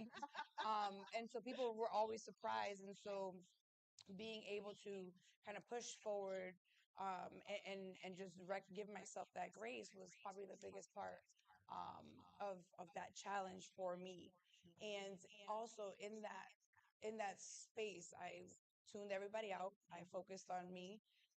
I lived out a dream, but I also nightmares and dreams too. So I'm okay because was able to walk away with my head held high. Like I did something not too many people can say that they actually lived out their dream. I did, and so then I've been able to move forward. But it actually opened so many doors, and I've been able to connect and meet so many amazing women. Not Jen, because I've known Jen for like over 20 years. But but in that journey though, She's amazing, but business I was able to kind of grow, so I was able to actually grow a better friendship than we had 20 years ago, a much better friendship. That's for another day. Our stories for another day. However, but there's so many amazing women in this room that I have a connection with, and you all know who you are. Like, and so I was able to kind of grow through that, and that also helped open the doors to I'm like in my dream job right now, right? I haven't worked. I haven't to worked. life. Yeah. So like I still own a business. I still get to do things. And so I went back to work after 5 years of being my own boss.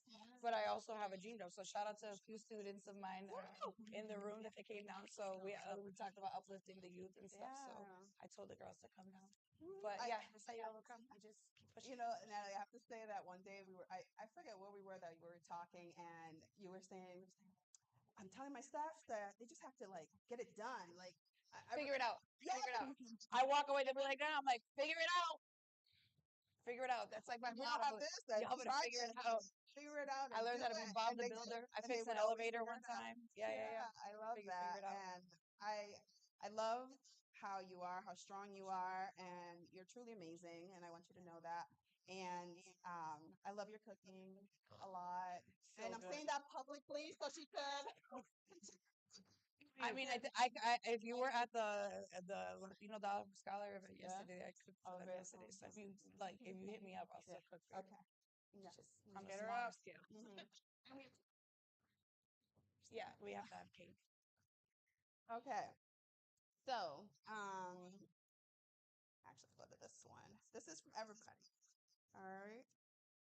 How can we redefine true women's empowerment to ensure it is rooted in integrity and genuine support rather than performative acts that ultimately harm the community? Go ahead. I think Everybody went, "Ooh." yeah, I think making spaces where authenticity is a priority because that's when the barriers come down and real relationships are built. I think that's the first. I love it. It's putting your agenda to the side. I think if you put your agenda to the side and just know that somebody else needs the help, whether it benefits you or not, um, is how you should move. Is the no competition part, right? You just no competition. You can still be doing the same thing. And you had mentioned it earlier how people do the same things. I always bring up the pizza one, and I've actually had people bring it up to me after they hear me speak. But Worcester in the United States, Worcester has one of the highest pizza per capita rates in the entire country. Wow. It's a fun fact. I'm like a Snapple cap. So it's a fun fact that Worcester has more pizzerias than like most other states in the United States. And they all make money. And they all make money. Sometimes I want to be frugal and I'm gonna order Domino's. Don't come for me. I know. Sometimes I want Boomers because it's near my house. But other times, like Kelly Square Pizza, their Kelly Square Pizza, like the actual Supreme Pizza, is bomb. And so like I want them. Sometimes I want Greek pizza. Sometimes I want Italian. That's right. So it all depends on this. So there's something for everybody, and there's room for collaboration. So put your ego to the side and put your agendas to the side, and be a sister. I would just say, kind of bounce off what they said. Be authentic. Be yourself. I can't walk into any room and be anybody but who I am. And that's who I am. That's who I show up as. That's who I always am. I'm intentional about growing other women and especially lifting up other people in my business. And like I am mentoring 4 or 5 different chocolate candy shop sweet people right now. I cannot tell you how many of them I've tried to get into the Worcester Public Market. And I will hold your hand and show you how to get licensed and show you how to get commissary kitchen and all of this stuff. So it's just about again that word intentional. If you're passionate, if you're honest, if you're authentic, you're intentionally doing things, then you've shown people who you are. It's not for show. It just is what it is. It's a fact. Yeah, absolutely. Yeah, I tend to agree. Even with like nonprofit world, I feel like there's so much competition and so like let's just unite and There's be dollars there. for everybody. Huh? There's money for everybody. Yeah, exactly. That's where collaboration starts. We could do grants together. Like I have someone that's in Brookfield that is doing food insecurity, for example, and I'm guiding them with their 501c3. I'm guiding them with every little thing. Like even Because you can't be the only one wanting to feed people, right? Right. just like therapists, like sometimes just because I like my therapist doesn't mean that Nattie's gonna like my same therapist, you know? We need it for everybody and everybody likes a variety of different folks, you know? So just be there for each other and help each other out no matter what. It's unity, it's all about unity and collaboration and working together. So love that. Damn, I think I like having y'all talk all right? Answer all the questions, right? Um all right. So, how can we encourage more women to lean on their community without feeling like a burden? Anyone can answer. I'll take this. Yeah. So I walked into Leadership Worcester last like 2 weeks ago, and I was a mess. I had a hard day, and I saw some of my favorite people who I was comfortable around, and I just started crying. And I was so embarrassed to be crying. I was so like ashamed because that's not who I am. Like I'm like super like crazy. So the matter of fact, what made me cry as soon as I walked in the room, what's wrong? She knew I wasn't my normal self. So the reason I say this is because these women surrounded me. They hugged me. They told me it was okay to not be okay. And you don't have to be worried or ashamed about crying right here, right now, because this is your safe space. And if you're going to cry around anyone, it might as well be us. So I say to that, because I was shown that love during that time, that now I'm able to reciprocate that too. Like that's who I am. But it was just so powerful in that moment to know, to feel that way, and to just to have this love and that hug. It changed everything. I'm jealous. You've never given It me that changed type of hug. She's yeah. Margie's gonna be at the door giving hugs to everybody.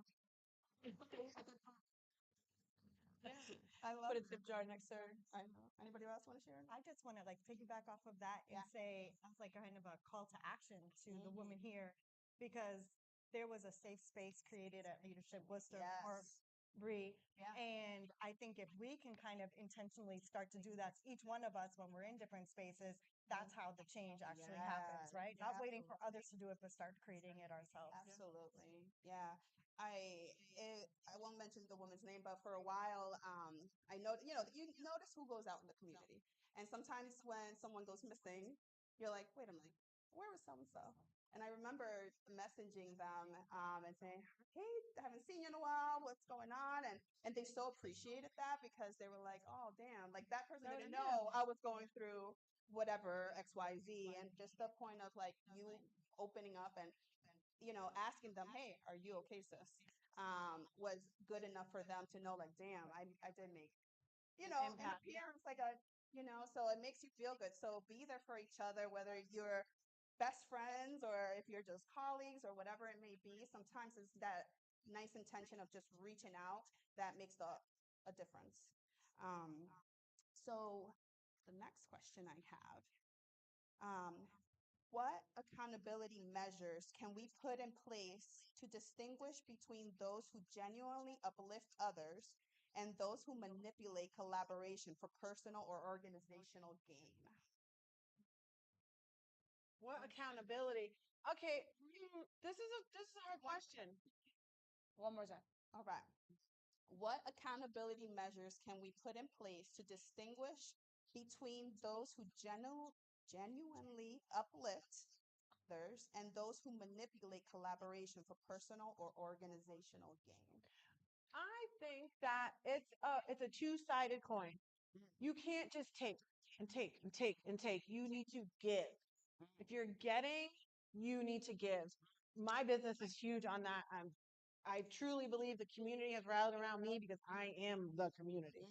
I give anything to anyone for everything. She gives a raffle to everybody I know. Literally, there's no organization, there's no anything. I probably donate something to every single person in this room. You got some students over there. True story. Yeah, I do. Yeah. So I think it's about not just taking, because a collaboration, if you're not giving back and doing and just reciprocating, maybe you are doing it just for yourself, not really for the whole good of everybody. So I think it's got to be reciprocal. You've got to give more than you take. I think being part of like making sure that you hold them accountable and stuff is they'll show it. They will show it. So you don't really have to actually hold anybody accountable. People's true colors will always show. People fire themselves. They fire themselves from your life. They fire themselves from their job. They fire themselves from your relationships with you. People will always find a way to fire themselves. And so, when I had my restaurant, there were days that Wednesday was like my go-to day. And I remember there's a few people women that I was like, hey, come and do this workshop or come and do whatever it is that their business was. I have a space for you. I'll give it to you for free. come and do what you got to do. And in the long run, maybe I'll gain 1 or 2 customers because maybe you bring 10 or 15 people or what, and you give that space and you don't expect anything in return. And you'll know if that person that's giving you anything is expecting anything in return. Margie used to do meditation. The only thing I wanted was to be able to possibly, if I can get away from the restaurant, would to be, I'd be like, don't bother me. I'm going upstairs. Don't bother me. I swear to God, unless this place is burning down, don't come get me. I'm there. I'm like trying to not pay attention to anything that's going around me. But I gave her that space, and I'm like, do what you want with it. But I never, like it was genuine. It was, I believe in you. I believe in what you're doing, and I did it for countless other people as well. And it was, hey, it was either that or it was a barter, and it was like, hey, this is what. So if I had an expectation, my expectation was set from the beginning. And so if I didn't, then I didn't have one. It was, I am giving you this so that you can grow and do your stuff. So people will fire themselves. Don't forget that, please. Yeah, absolutely. Do you want to add anything? I think just a metric to pay attention to is, if you have a cup, like who's pouring? It can't just be one person always pouring into one other person's cup. Making sure that there's balance there. And I feel like I know it's kind of a unique metric to listen, but is listening. Sometimes when a person's really being supportive to you and is in your village and is not about anything malicious or trying to do anything, they really want to hear they hear you out and they try to support. So that's another great metric. Like, does this person hear me? Do they see me? That's really important to analyze when you're evaluating friendships and people that are going to be in your village. Absolutely. Yeah. Can you guys share an experience where your village helped you in an unexpected way? Well, where you kind of. I can go. All right, go ahead. Yeah. So more recent than that, I had one, and I had a village in Carla. I can say Carla and Bree and Jen, which is why I was so excited that we were actually together. Are my village. Like, these guys are part of my village, and I had to actually be transparent with them. I had to be transparent, very transparent with them, along with Echo as well. I had to be transparent about a situation, and they were my village, and they made me feel so comfortable, and it was just like, we're your village, we're here to help you, and it was Bree's hug, and it was Echo's hug, and it was, like, they're there for you, and just kind of like that, showing you, that they're there for you, in your tough times, in your good times, in your okay times, and so I think that's important, and so to make sure that you create that space in that village, but just know that they're there, and if they're not there, they're not your village. They fire themselves. So Could you repeat that question one more time? Yeah. Now I lost the question. Oh, can you share an experience where your village helped you in an unexpected way? Sure. Actually, I'm going to highlight Natalie in this occasion. In 2023, I was organizing the Self-Made Entrepreneur Conference in the DCU Center, and it was a very challenging event to put on. My first timer. I own a marketing agency. I don't put on conferences, but it took Natalie and I would have monthly lunches or breakfasts, and we it's would the only time we get together, like once a month. accountability partners. And I was able to be so vulnerable with her because she's like a sister to me. And I was telling her the struggle I was having to put this conference on.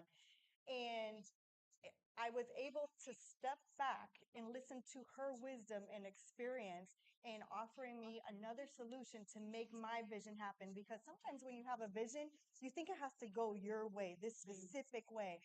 But there's so many other ways that this vision can take place. And if it wasn't for me, kind of putting my ego aside, being vulnerable with this wonderful woman full of wisdom and taking her solution and running with it, that conference would have never happened. Love it, love it.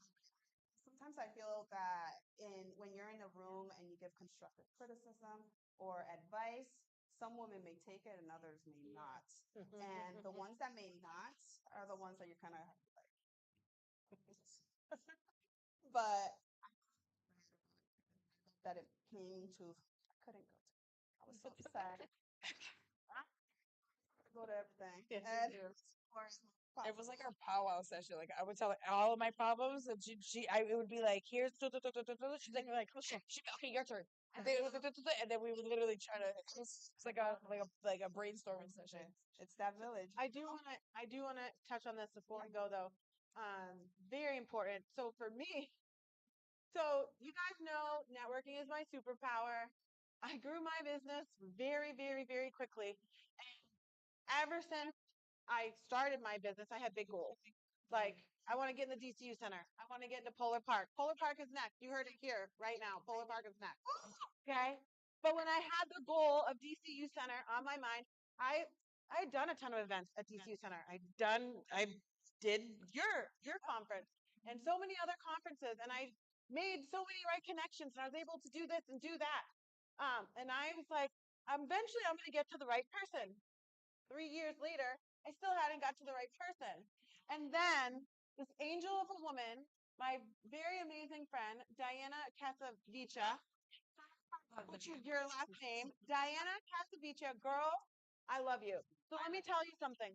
I was I called her to congratulate her on her promotion because she used to have this amazing position at the mechanics hall. And then she got promoted to and it's probably bigger than what I'm saying, her title.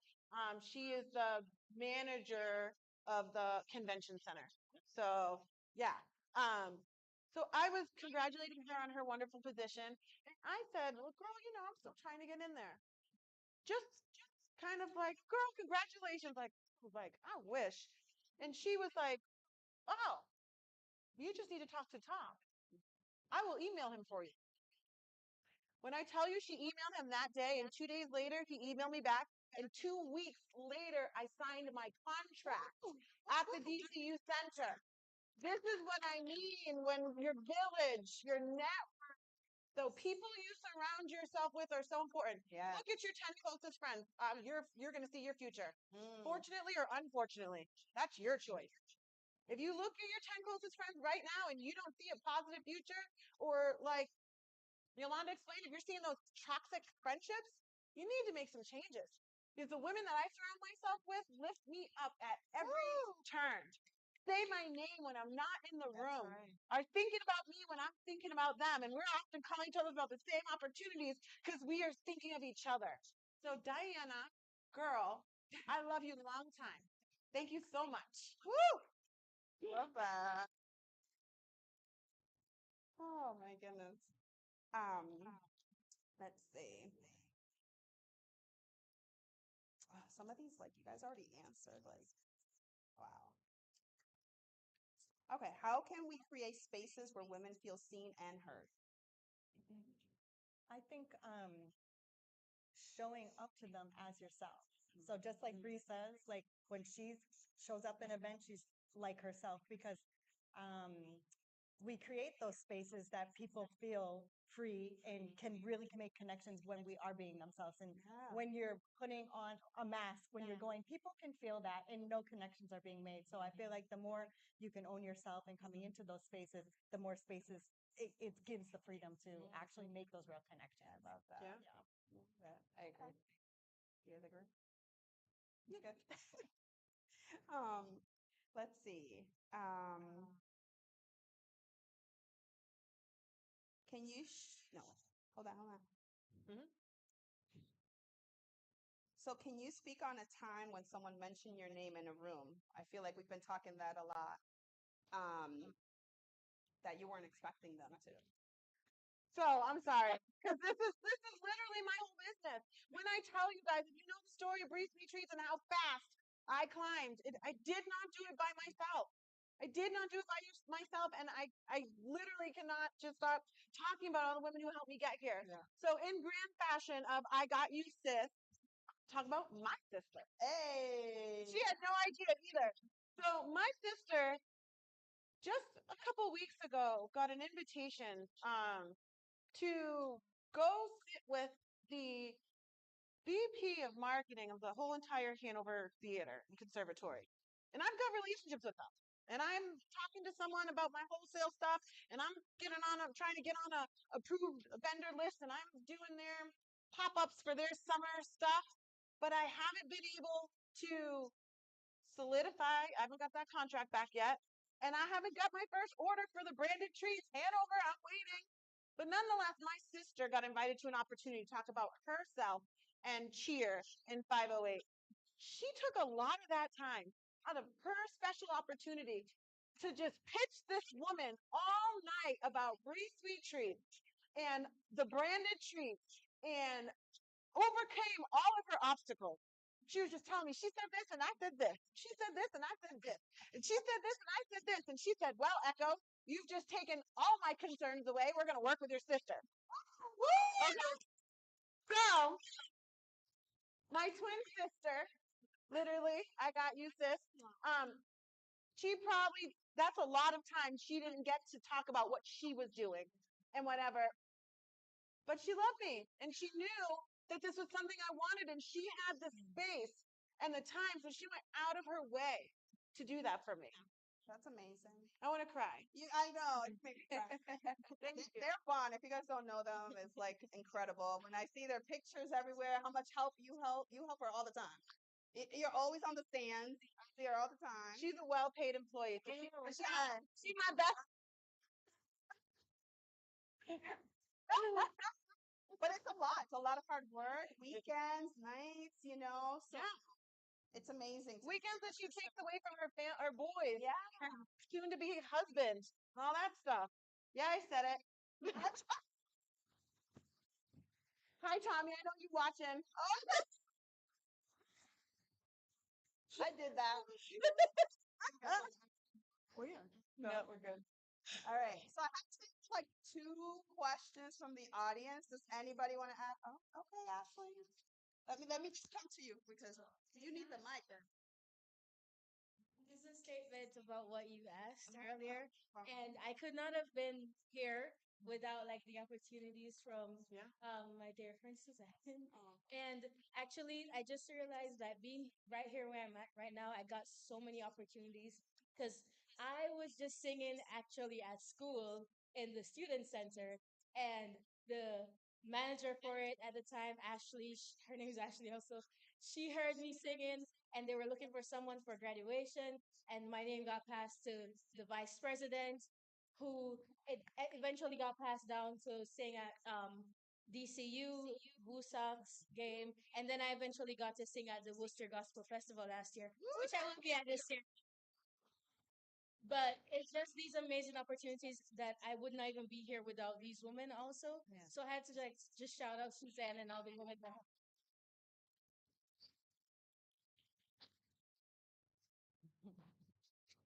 So we've spent a lot of time in the room talking about positivity and how important it is. But as women in this room, I know we've all faced unexpected negativity and public criticism and public rumors or things that just are, just awful to deal with. What is your suggestion to women who encounter public negative criticism or encounters, and how do you maintain your character when you're dealing with it, and do you address it or do you ignore it? People's opinions don't pay bills. Keep pushing, keep going, and just people fire themselves. But the best thing is, no, honestly, really, just keep going, and cut them off. Season is over. We were talking about this. It is time to take your power back. I think that once you realize that you take your power back, you are untouchable. You're unstoppable, and anything anybody has to say about you it becomes white noise that you can sleep to. Um, your season's over, and so take your power back. That's it. I just need to piggyback on that. Because the best thing that I have done lately, the best piece that's come into my life is taking my power back. I recently faced public scrutiny on someone I was helping. It was really crazy. It was super unexpected. So I not only took my power back, I took my time back and my social media back and cut them. Okay? And I don't feel bad about it at all because I don't have time to waste to help people, to go out of my way to be genuine positive, for someone to assume the worst about me. Assume, right? So I took that for a second. I got angry and then cut him off. And now I'm happy. And I don't see that. It's shade blockers like the horses, right? I'm focused on just doing good and bringing positive into my life. If you're breaking my peace, bye. So a little bit to that. How about the ones that don't say it publicly or don't say it in your face, but you find out through a third party their intentions, and how do you deal with that? Confront them if you want to. And there's two ways. You can confront them, you could ignore them, or you can change the script on them. You talk all that mess about me in public, I'm gonna make sure in public people know that's not the truth. But not in anything about you. Like I will if the rumor is like I'm not supporting other businesses, I'm gonna make sure I'm tagging all those other businesses. What do you mean I'm not supporting other businesses? You know what I mean? If the rumor is I'm mean and I'm rude, I'm gonna do extra positive social media and stuff out there because that's just who I am. So I just try to kind of subtly just overstep it because that's not who I am. And at the end of the day, if you know me, then you know the stuff isn't true. So I'm just gonna keep on keeping on. That's right. Yeah, I think no matter if what people are saying, if they're giving you the negativity publicly or third party, you're finding out. I feel like it's a really good exercise to always kind of go back to your why and what you stand for, because probably what they're saying isn't even a real reflection of you. It's more a reflection of them. So when you're owning, taking your control back, and not letting those type of situations bother you, because it's always in our control what we're giving attention to. So yeah, I would say just pay attention to what you're doing. Yeah. Take care Yeah. of your heart. Absolutely. Just keep pushing, right?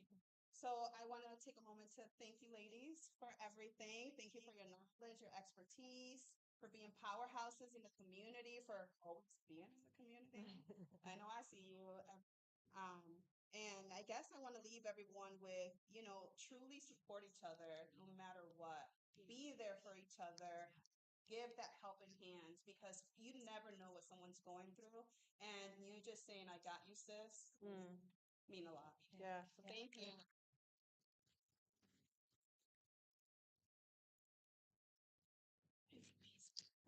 Oh, do you want this water, Jen? Boy. Oh, I'm gonna stuff it to my seat. All right, let's give a round of applause for these phenomenal.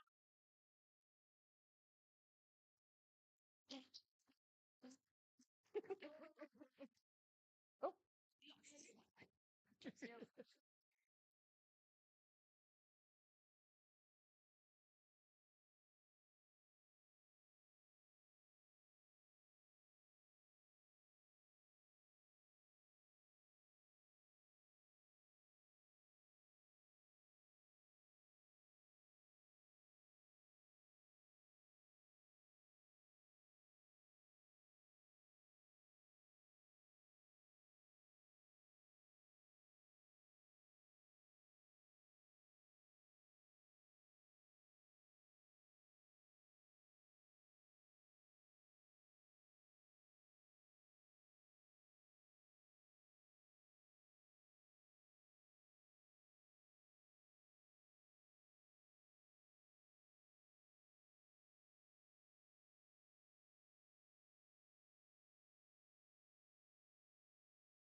Can you hear me?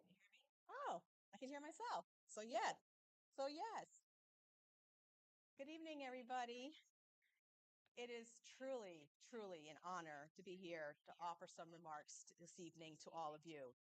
And thank you, Suzanne, for not just last night. I had the best time on your show. I can't even believe that an hour went by that fast. And it's so seamless and so enjoyable. And I can't wait in the future to do it again. We have so much to talk about. But I'm truly humbled to be asked to be the keynote speaker this evening. And when I was thinking about what I wanted to share with you this evening and what I wanted my overall theme to be, I was on vacation actually. That was just last week, by the way. One day while doing some sightseeing in Porto, Portugal last week, we stopped by a public bathroom. And by the way, the bathrooms in Europe are really different than in the United States. Not only are they small, but they can be very artsy, which is interesting. And we ran into this one particular bathroom, and they had neon signs all over the place. And straight ahead was the men's bathroom, and it was a neon sign of a man urinating. And then the women's neon sign above the entryway to the women's bathroom was of a woman crouching, sitting. So I go into the bathroom. After using the bathroom, I turned around, and on this big wall was a huge neon sign. And I just stood there and was like, this is interesting. It read, well-behaved women don't make history. And immediately I stood there and it was like an epiphany. And I said, it was meant to be. I have my theme. I knew I had found my theme. After all, it's Women's History Month. And this summit is here to celebrate and uplift each other because we are the history makers of our community. The quote was coined actually by a woman named Laurel Thatcher Ulrich in 1976. The real quote actually reads, well-behaved women seldom make history. Laurel Thatcher Ulrich was a historian that specialized in early American history and women's history. She actually wrote a book with that phrase that explores how different women help to shape history. And I love studying history, especially women's history. In fact, I was a history major in college. And while in college, I concentrated on taking women's history classes as part of my major. I considered myself a diehard feminist in those years, proudly so. While in college, I participated in the college's work-study program, and I accepted a job at the Women's Resource Center, where as part of my responsibilities, I helped to create programming and events relative to women's issues and women's empowerment. I envisioned that one day I would be a woman that helped to shape history, or at the very least, help other women become the best version of themselves so they can in turn be the change makers of our society. As I thought about my passion for history and women's issues, I realized that I could trace this passion to my experiences as a child. My childhood experiences helped to shape my vision of the type of society and community that I wanted to be a part of. And these same experiences inspired me to want to help and mentor other women. As a child, I never envisioned myself being a leader of any kind, actually. What I remember is that I wanted to be a doctor, and I wanted my mother to be proud of me. Unfortunately, I spent my childhood worrying about my mother and worrying about losing her because she was very depressed and suicidal at times. You see, my mother married very young. She was forced to marry my father at age 13 because she became pregnant by him. She was 14 years old when my oldest sibling was born and 15 when she had me. By age 18, my mother had 4 children. My father was an alcoholic and very violent towards my mother. When I was just 4 years old, we lived in Pennsylvania, and the state intervened to take custody of me and my siblings because of the domestic violence in our home. I remember living in an orphanage for a while. My mother did eventually leave my father, and she regained custody of us. Then she moved to Massachusetts. She then became involved in another abusive relationship with my stepfather, and my mother had her 5th child by the age of 21. As a child, not only did I witness a lot of domestic violence, but we moved often. Sometimes we moved to other states. When my mother was fleeing the domestic violence, we sometimes lived in domestic violence shelters. During these years, I lived in Massachusetts, in California, in Pennsylvania, in Puerto Rico, and eventually in Florida. I witnessed my mother battle depression throughout my childhood. One time when I was 9 years old, she disappeared for 6 months. Nobody knew where she was. I wasn't even sure she was alive or not. She took my youngest brother and left the rest of her children behind to stay with family in Massachusetts, and she went to live in Florida, we eventually learned, to flee the violence. I remember that I lived with family in Worcester, and I was so angry with her. Eventually, she returned to Massachusetts, and she promised me she'd never do that again. When I was 11 years old, she finally left my stepfather, and we moved to Florida. However, she was never able to win her battle with depression. When I was 13 years old, she sent me and my siblings to live in Puerto Rico with my biological father. She led us to believe that she would be joining us in Puerto Rico soon thereafter. She told us that she was reconciling with my biological father. I remember the conversation with my mother about this move. I was so confused and scared, and I asked her, "How could you consider reconciling with a man that was so cruel to you?" I will never forget her response. She said, "You never forget your first love." It still made no sense to me. I initially told her that I refused to go to Puerto Rico. But as a 13-year-old, what power did I have? I remember that day that we flew to Puerto Rico. I was sitting on the plane before it departed. A sense of dread came over me. I couldn't help but feel that something was off. I was scared that I was never going to see my mother again. While in Puerto Rico, we wrote to each other. I waited for her to join us, like she promised. 2 months later, on the night of Halloween, 1983, my mother locked herself in her bedroom and shot herself in the heart. She was just 28 years old when she died, leaving behind 5 children, ages 6 to 14. My life and that of my siblings was forever changed that day. Our life trajectories went in different directions even for some years. Eventually, a few of us went to live with family here in Worcester, and a couple of my siblings ended up in Springfield with other family. I spent years being angry with my mother for killing herself and abandoning us. But I didn't allow that anger to derail my ability to survive and make something of my life. In fact, over time and some healing, and after learning about the impact of mental health issues and domestic violence on her and on women, I used my love and the beautiful memories of her to fuel my desire to overcome the trauma that I had experienced in order to pursue my life goals with dedication and passion. I remember that she was always so proud of me. She told anyone who would listen that I was going to be a doctor. She always gave me great advice about love and about how I should be treated in a relationship, even if she couldn't take her own advice. She didn't want me to repeat her relationship mistakes. I always felt that she saw and encouraged my potential, and I can say that I always felt loved by her. After my mom died, I came to live with my aunt and uncle in Worcester. I completed my 8th grade year at Sullivan Middle School, and that summer, I was chosen to represent Sullivan Middle School at a summer camp with Digital Corporation. During that camp, we had to choose a career to study during those 2 weeks. They had all kinds of careers, including the medical field. And remember, at that time, I thought I was going to be a doctor. But I chose something different those 2 weeks. For some reason, I was drawn to the legal field. We were all assigned a role in the legal field, and we participated in a mock trial at the end of the 2 weeks. I was assigned the role of an attorney. That summer camp changed my life. It was then that I decided that not only did I want to become an attorney, but I wanted to be a judge one day because during the mock trial, I was inspired by that role and its importance, and I was just 14 years old. I then attended South High Community School. I ended up graduating in the top 10% of my class. Under my senior year yearbook is the picture with a quote that I wrote. It read, "Why follow a crowd when you can lead it?"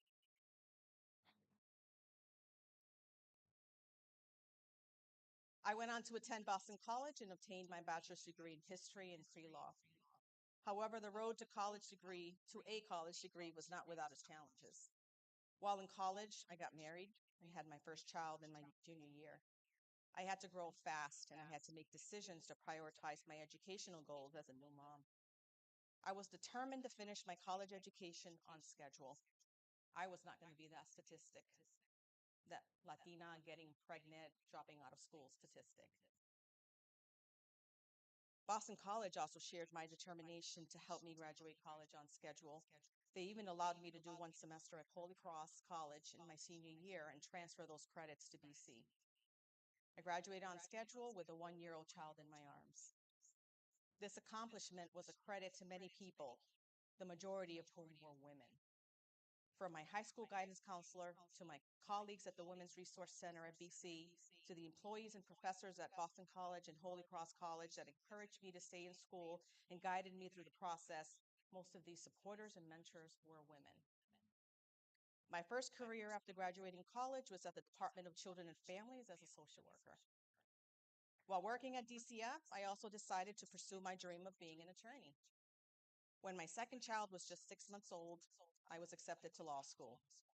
I then began attending Suffolk University Law School's evening program. In my second year of law school, I gave birth to my third child. I took 2 weeks off of classes and went right back to school to stay on track with my law school education. I worked all day at DCF, and 3 to 4 nights a week, I drove to Boston for classes. I did that for 4 years. By age 29, I had my law degree. When I look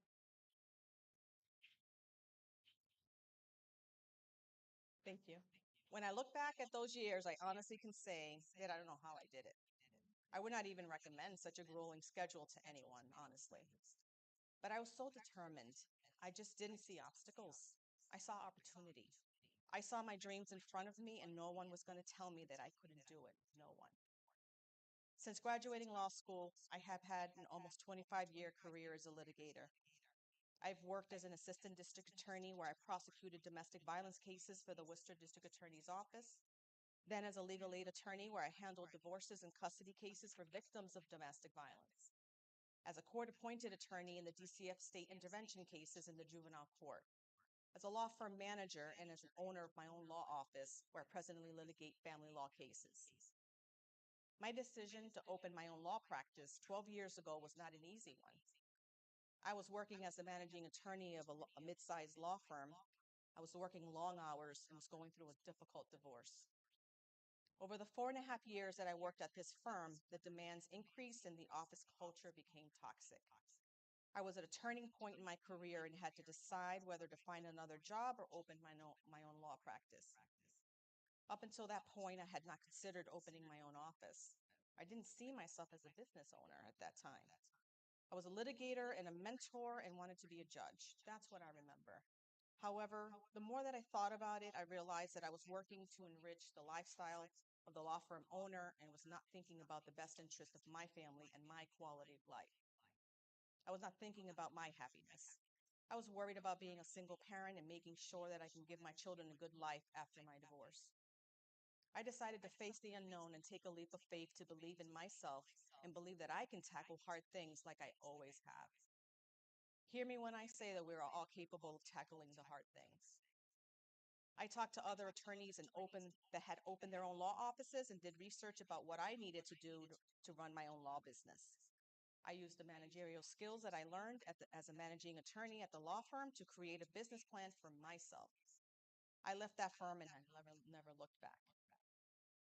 Owning my own law practice has been the best career move that I've ever made.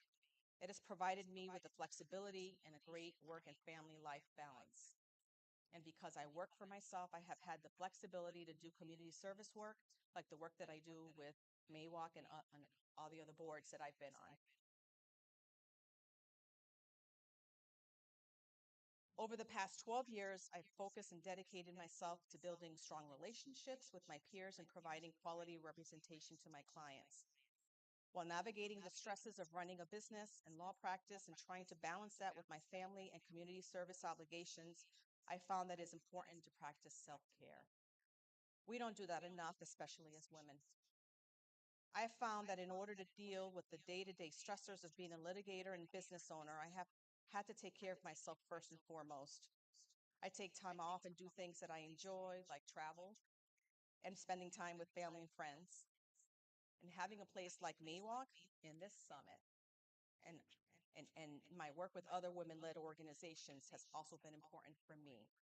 In fact, I've been passionate about it. I have mentors and other women that I can go to for advice and support, and I've had the opportunity to mentor women too along the way. As I discuss my choice of work as an attorney over the past 25 years and the community service work that I have engaged in, can you hear a common theme? I realize that I have been drawn to working with children and families and with women in my career choices because working as a social worker, as a prosecutor, and as a family law attorney are roles that require someone that is attuned to the needs of others facing similar challenges or traumas like I've experienced in my childhood and adult life. The resilience that I have developed in my life because of my personal experiences has given me skills to help others to navigate their personal challenges and situations. I've also used these same skills to help others and to mentor women in my community service work. I have taught ESL classes at a church. I started a tenants association where I've lived. I've provided mentorship for students, women, employees, and younger attorneys, and sat on many boards over the past 30 years. And I've been on the Maywalk board for over 8 years. Over my lifetime and during the years that I built a professional career, I've had to figure out how to believe in myself when it felt like others doubted me or didn't support my dreams. I had to face my fears when I wanted to try something new or apply for a role, having to overcome the imposter syndrome that was telling me that maybe I wasn't good enough or maybe wasn't qualified enough. Sometimes when we don't see role models or other women in spaces that we want to be in, it's hard to see yourself in them. Luckily, in high school, I had a guidance counselor who took me under her wing and guided me through the college application and financial aid process. I had no one else to help me do it. She was pivotal to my ability to pursue my educational goals. I have been fortunate to have women mentors throughout my career as well. This is why we need mentors. As women, and especially for women of color, you know that challenges that we face are unique and different. We need to support each other in navigating spaces where we are not valued or wanted, or where we are told that we're not qualified when we know that we are. This is why we need organizations like Maywalk and summits like this, Suzanne, and leaders like yourself and all the leaders sitting in this room to support each other and have each other's backs. When we are truly there for each other in meaningful ways, we are better equipped to challenge systematic barriers that we face as women. Together, we are best equipped to help dismantle discrimination, sexism, racism, and promote equity in the workplace and in our communities. Your presence and your work in our communities and in our organizations will serve as role models to other women and girls, which will inspire them to pursue careers in leadership positions and be the change makers in our communities for the future. And I want to circle back to my theme that well-behaved women seldom make history. We owe a debt of gratitude and acknowledgement to the women that came before us, that paved the way for us now. I'm not talking about the famous women in history that we all know about and that get much of the credit for things like fighting civil rights, voting rights, and other advancements that are under threat right now, actually. I'm talking about our ancestors, our grandmothers, our mothers, our aunts, our sisters, and our friends. I'm talking about the women that took care of our land, our families, and our communities before us. In a patriarchal society, they face barriers like discrimination, sexism, misogyny, racism, poverty, classism, and violence. These women fought to give us a good home, a good family, and the opportunities to achieve our goals and our dreams. These women are instrumental in our personal histories and the shaping of our future generations because they influenced us. This is our sisterhood.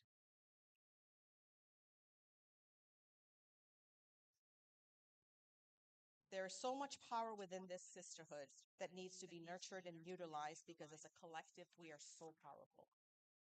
We can do more to support and nurture this power by continuing to amplify and support the voices and organizations that advocate for women's rights and interests with greater impact. By engaging in self-care, self-healing, and taking care of our mental health so that we deal with our generational and racial traumas and be prepared to lead and do the work in our communities. By providing safe spaces for each other where we can authentically share our experiences, wisdom, challenges, and we can network with each other. This helps us to deal with our feelings of isolation and help us to reduce anxiety and help each other open doors that normally would be closed to us. To continue to offer opportunities like this summit and other leadership conferences and forums to help educate, train, promote women's leadership, women's empowerment, and our solidarity. As I think about my life experiences and look back on my 25-year legal career, there's some lessons that I've learned along the way that I want to share, and these are personal to me. One of the things that I love about being an attorney is that I never have the same day twice. Every day is a new challenge, and I love that sometimes I have to figure it out, to use Natalie's term. On any given day, I have to figure out how to solve a new problem. I learned that I don't always have to know the answer, and that's okay. If you're willing to ask questions and you're properly prepared, that is all that one can expect from you. You can't have success without mistakes. Mistakes are learning tools and opportunities to gain experience and proficiency. Don't be afraid of mistakes. According to Muhammad Ali, you don't lose if you get knocked down, you lose if you stay down. Work harder on your personal growth and happiness and at your job. Our capitalist society has tricked us into believing that success is defined by financial metrics. The real achievements in life are the gifts of time, health, and family. Success doesn't have an expiration date. It's never too late to begin a goal or work towards a dream. If we're not dreaming, then we're not truly living. Don't be afraid to start over, to try something new. We must embrace the fear to move past it. Don't let the time that something may take or the distance between where you are and where you want to be scare you from deciding to do it. You climb a ladder one rung at a time. Celebrate your efforts and your progress, not just your achievements. Show yourself more love, patience, and grace. So many of us have had a sad story or personal challenges in our lives that we had to overcome. These experiences can be your reasons to quit or your reasons that you refuse to quit. You decide. Painful endings are also new beginnings. Forgive yourself. What does not serve you has to go. You can't lead and mentor if you're still unhealed or unwilling to let go of what's holding you back. It's okay to say no. Rest. Find a healthy balance in everything that you do.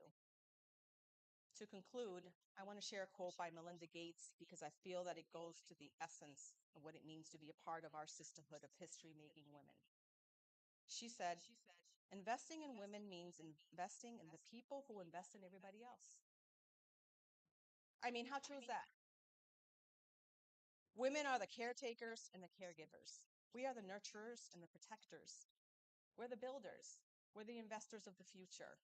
We are the guardians of our communities. We will not behave or acquiesce to make others comfortable. While we celebrate Women's History Month, let's uplift, amplify, and celebrate our local history-making women leaders, and not just celebrate and study the names in history that we all know about or have learned about.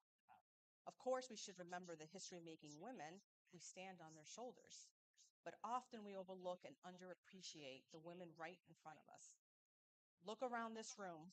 We have a variety of community leaders. We have women that run their own businesses in our communities.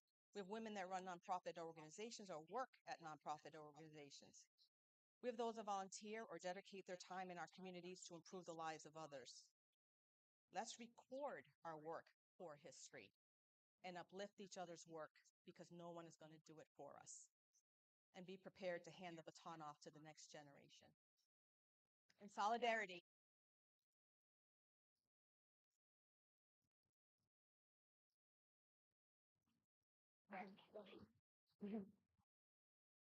Amazing. All right. Okay. I mean, I've been through a few emotions tonight. I'm not gonna lie to you. Lord, I'm like up there, la la la, rah rah on the mountain.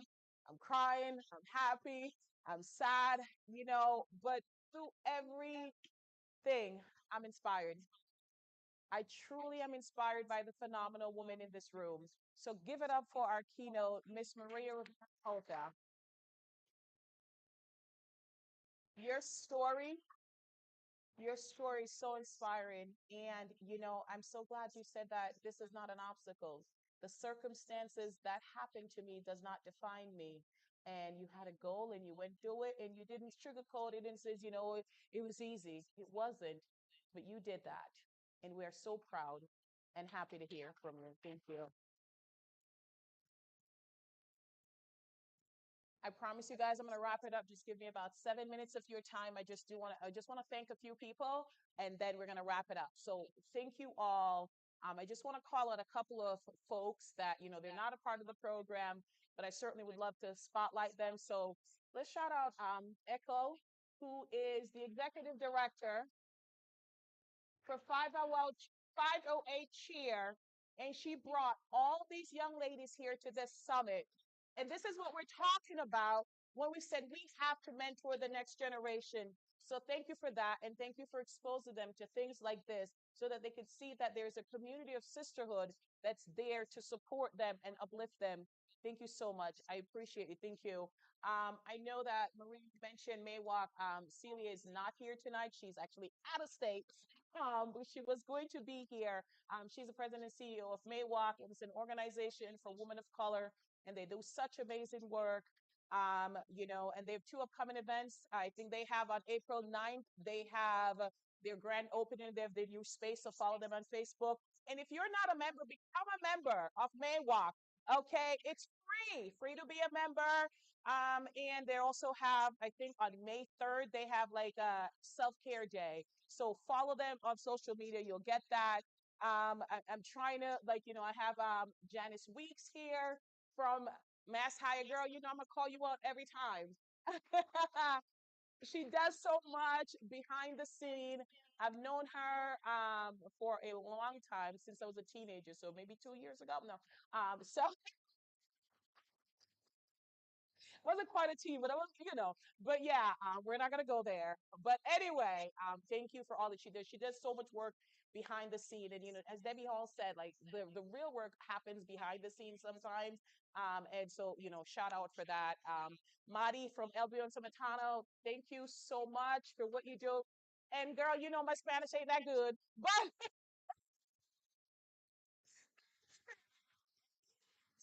yes, EBS. All right, for what you do. Thank you so much. Shout out to Carly from the Visual Worcester, who I did know when I was 16 years old, and one of my first teacher of Black history, who said, "Them school books don't have the right way," and just said, "Get your own knowledge." And there's so many. Miguelina, who I met through a great program, and is just an asset in the community. And thank you for driving here. So if I miss your name, do not feel bad. There's just so many phenomenal people in here doing just fantastic things. And I think, just got to celebrate that so many of y'all are here, and it's not a mistake. So I do have to give rightful thank you. So again, thank you to the Division of Justice, Equity, Belonging, and Identity at the College of Holy Cross for being our sponsor. Thank you so much. Thank you for the Office of Access and Opportunity at Quinsigamond Community College. Thank you so much. And as I announced, I found out today, thank you from E4All for Greater Worcester for also being a sponsor. And let's give it up for the JMAC, because their generous donation allowed this to happen. So thank you. We're going to shout out our vendors. Bree from Bree Sweet Treats.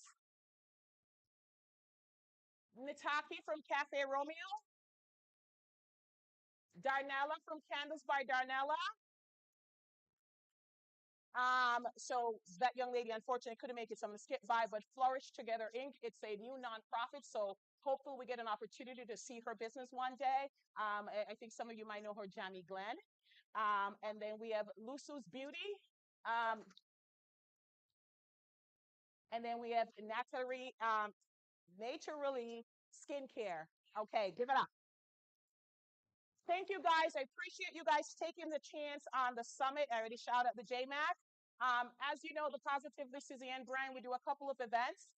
So I do have the QR code if you go. I have a couple of upcoming events.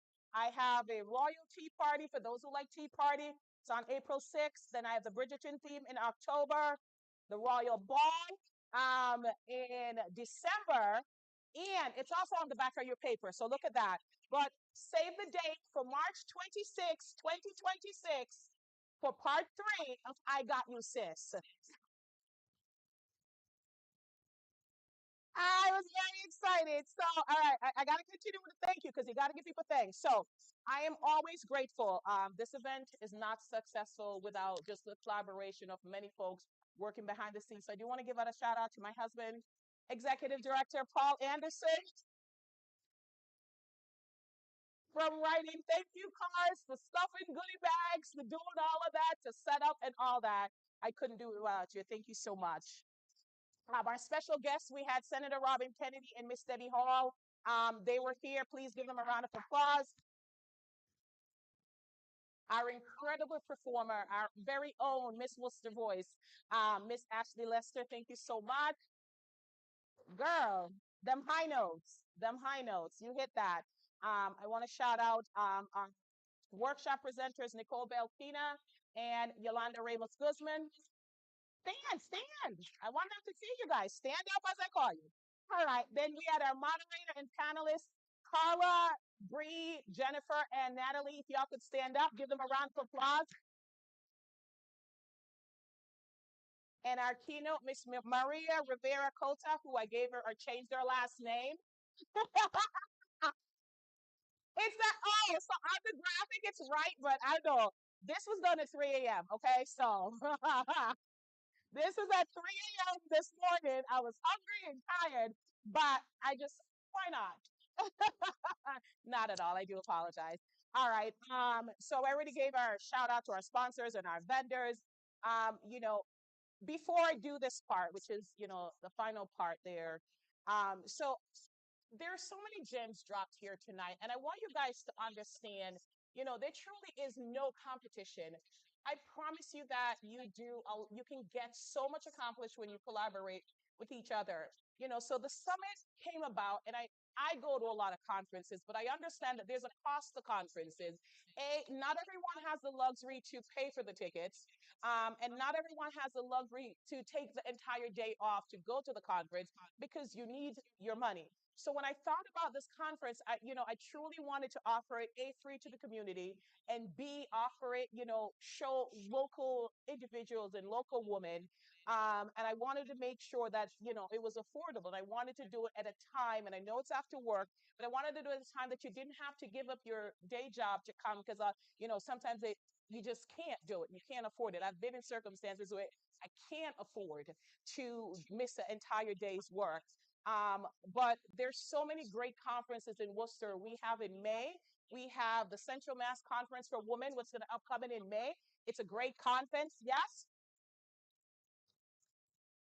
I absolutely love that conference. It's another opportunity for you to go and learn and hear things. And then we also have in June the Women's Leadership Conference from the Worcester Chamber. That's happening in June. That's it. So I know those phenomenal people. We're all friends. We're all loving it, on each other. So I promise you, no one is competing. We're all doing well. All the things that were mentioned here, I want you to take away a couple of things. You were born worthy. You were absolutely born worthy. And anyone that's in your life that wants to convince you that you're not worthy does not deserve space in your life. You have to make that executive decision and say, enough is enough. Sometimes it's a loved one, sometimes it's a family member. But if someone doesn't see your value, it's okay. It is not your job to convince them of your value because, again, you were born worthy. So walk away if they don't see your value. Don't try to convince them. It's like smoke. You can't catch it because folks will intentionally want to believe you're not worthy. Because here's why: it's not about you, it's about them, because deep down they don't feel worthy. So they will put you down because they want to feel worthy. But not this space. This space is what women who are coming here to celebrate, to appreciate, to honor, to celebrate other women, and to be reminded of the glorious creatures that they are. So yes. So I got you, sis, will continue. As long as I have breath in my body, I will continue to do it. I will continue to advocate to offering it free to the community. I will try to keep it in the evening because I know it's tough. What I love about it, I get to see so many different spaces, like so many different faces, like just incredible, incredible women that, I meet, and I'll see them in other places and all of that. But just remember, no woman is your competition. Let people think what they want to think. If they want to think bad, let them think bad. Don't focus on it. Don't focus on the negative. And, Yolanda, you gave a great presentation about toxic friendship. And, there's just a couple of things that I just want to add here. If a woman is not supporting you, don't assume they're not supporting you because they don't want to. Sometimes they can't. All right. So don't always go to the negative. Just think, if someone's not showing up at your event, they might not have the luxury to take the day off. They might not have the time. They might not have the clothes. Or truthfully, folks are depressed. Like they just don't have the energy to get up and come out. So instead of automatically assuming that you're not being supported because they don't want to, pick up the phone and find out. And if they say it, then bye. Bye, Felicia. But if not, we've got to do better for each other. We've got to start showing up for each other. We've got to let go of the negative energies and the toxic spaces and the toxic relationship and stop talking about each other. Let's build, let's lift, let's empower. Let's just do the things, okay? Let's treat others how you would want a friend to treat you. Because I tell you, my female relationships are so important to me. So, from bottom of my heart, to all the women that are here tonight, the community that came out, the ones that couldn't, the one that interacted via social media, who spread the word, who registered, who drove. Thank you so much. I'm encouraged, I'm inspired, and I'm just going to encourage you to continue to shine your light because the world is in a dark place, but we are lights and light attracts light. And the more light we can absolutely, I truly believe that love will always overcome hate, light will always overcome darkness. So continue to go out and shine your light. And remember, together we can accomplish so much more than we even imagined. So let's end. Thank you. Let's end with this. Turn to the woman next to you and said, I was born worthy. You were born worthy. And I've got you, sis. Thank you. All right, guys. Oh, yes. Oh, Paul, can we get a group photo? And then you guys could eat. Yes. First, I got it. Oh, got you. Thank you. Yes. And your card. Find your card. Find your card. All right, ladies, come for a group photo, and then we're going to feed you. I promise. Also, shop the vendors. They're here till 9. So, shop the vendors. Shop the vendors. All right, guys. Janice, don't run. Janice, don't hide. Yes, yes. I don't know how you're going to do it, Helen.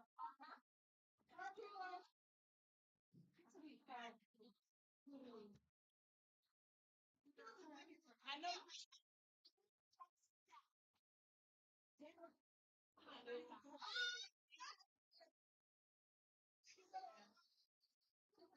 Yes. I'm attacking. Would you mind announcing that I have a for retreat? And the different like I'm rapping right now? Yeah, something for it. Okay, thank you. All right, ladies, while you're gathering, sorry.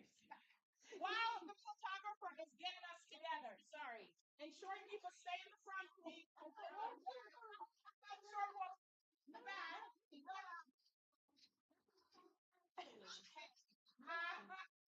All right, so while you guys are gathering, you guys know Carolyn Castillo from She Did World of Food at Empire. She had texted me that she wanted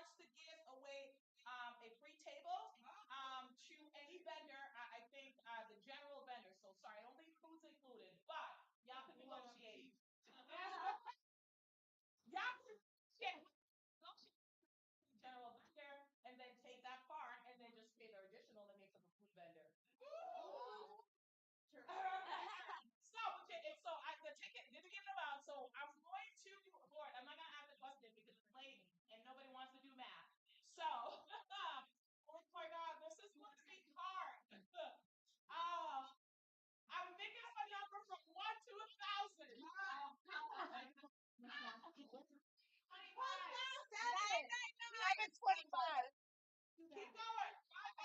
999.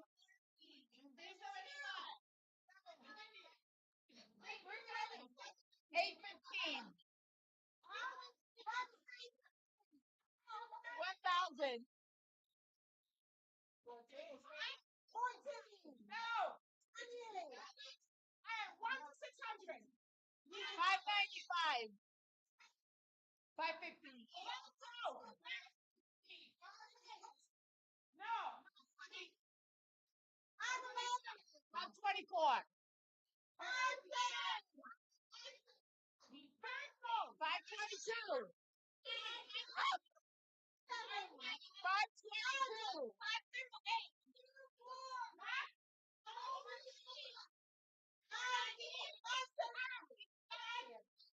It's between 560 and 520.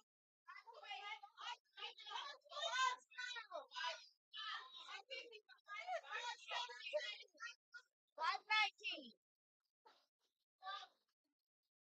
550. 554. 556. 555. 555. 555. 558. 553. 555.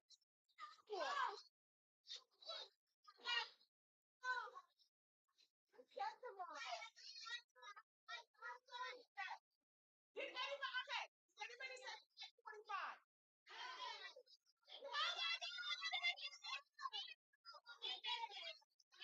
I'm gonna tell you to say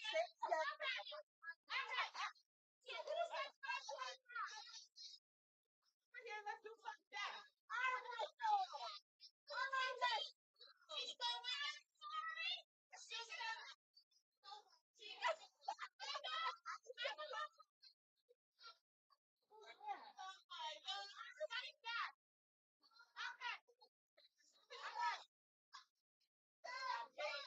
Count it out. A number from 1 to 10. Suzanne. Okay, that's it. yeah.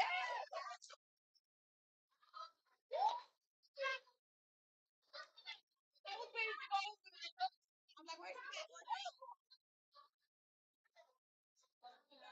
You went to one too. Now. All right. Okay, I'm done. Doreen, let's take the picture. I'm done. I know, right? Guys, Taylor, face the camera. Yeah, right here. Yes. Oh, yes. Oh, we're good? We're good? Just, you got good news to say.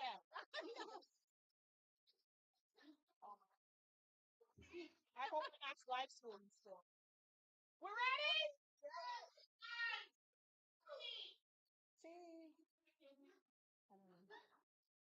Do you have the video, Paul? Let's do I Got You, Sis. Do you have the quick video? Can you do a quick video? Let me know. Is that video or picture? I know I couldn't. Picture. Okay. No, he has a video on the camera. That's why I asked. I promise. Quickly. Just I Got You, Sis. And that's it. And then we're done. And then you guys got to go eat the food because I'm not taking it home. It's sandwich, tasty experience, bistro, cookies, chips, and soda. Ooh, yes. Yes. Yeah, what kind of sandwich? Let's do the video. We're gonna say I got you sis on the count of 3. Let me know when you're ready, baby. I got you.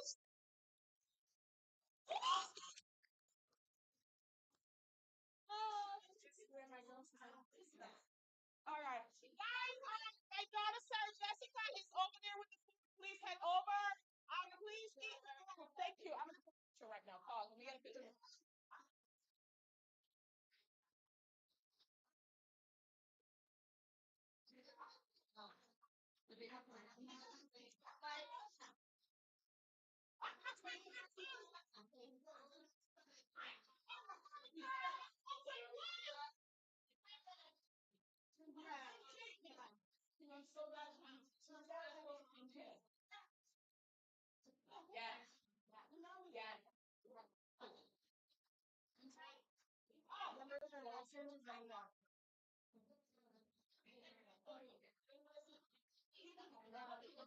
All right, just okay. Now, all right, baby. Where do you have it? I'm saying.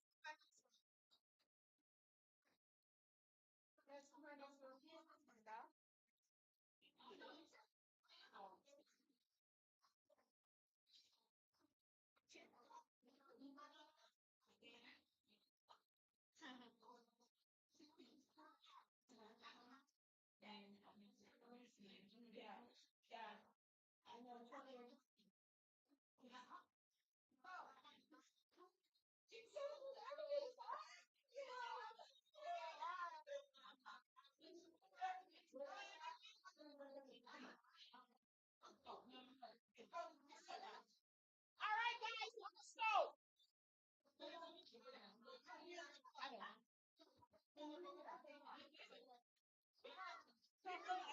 Guys, if you're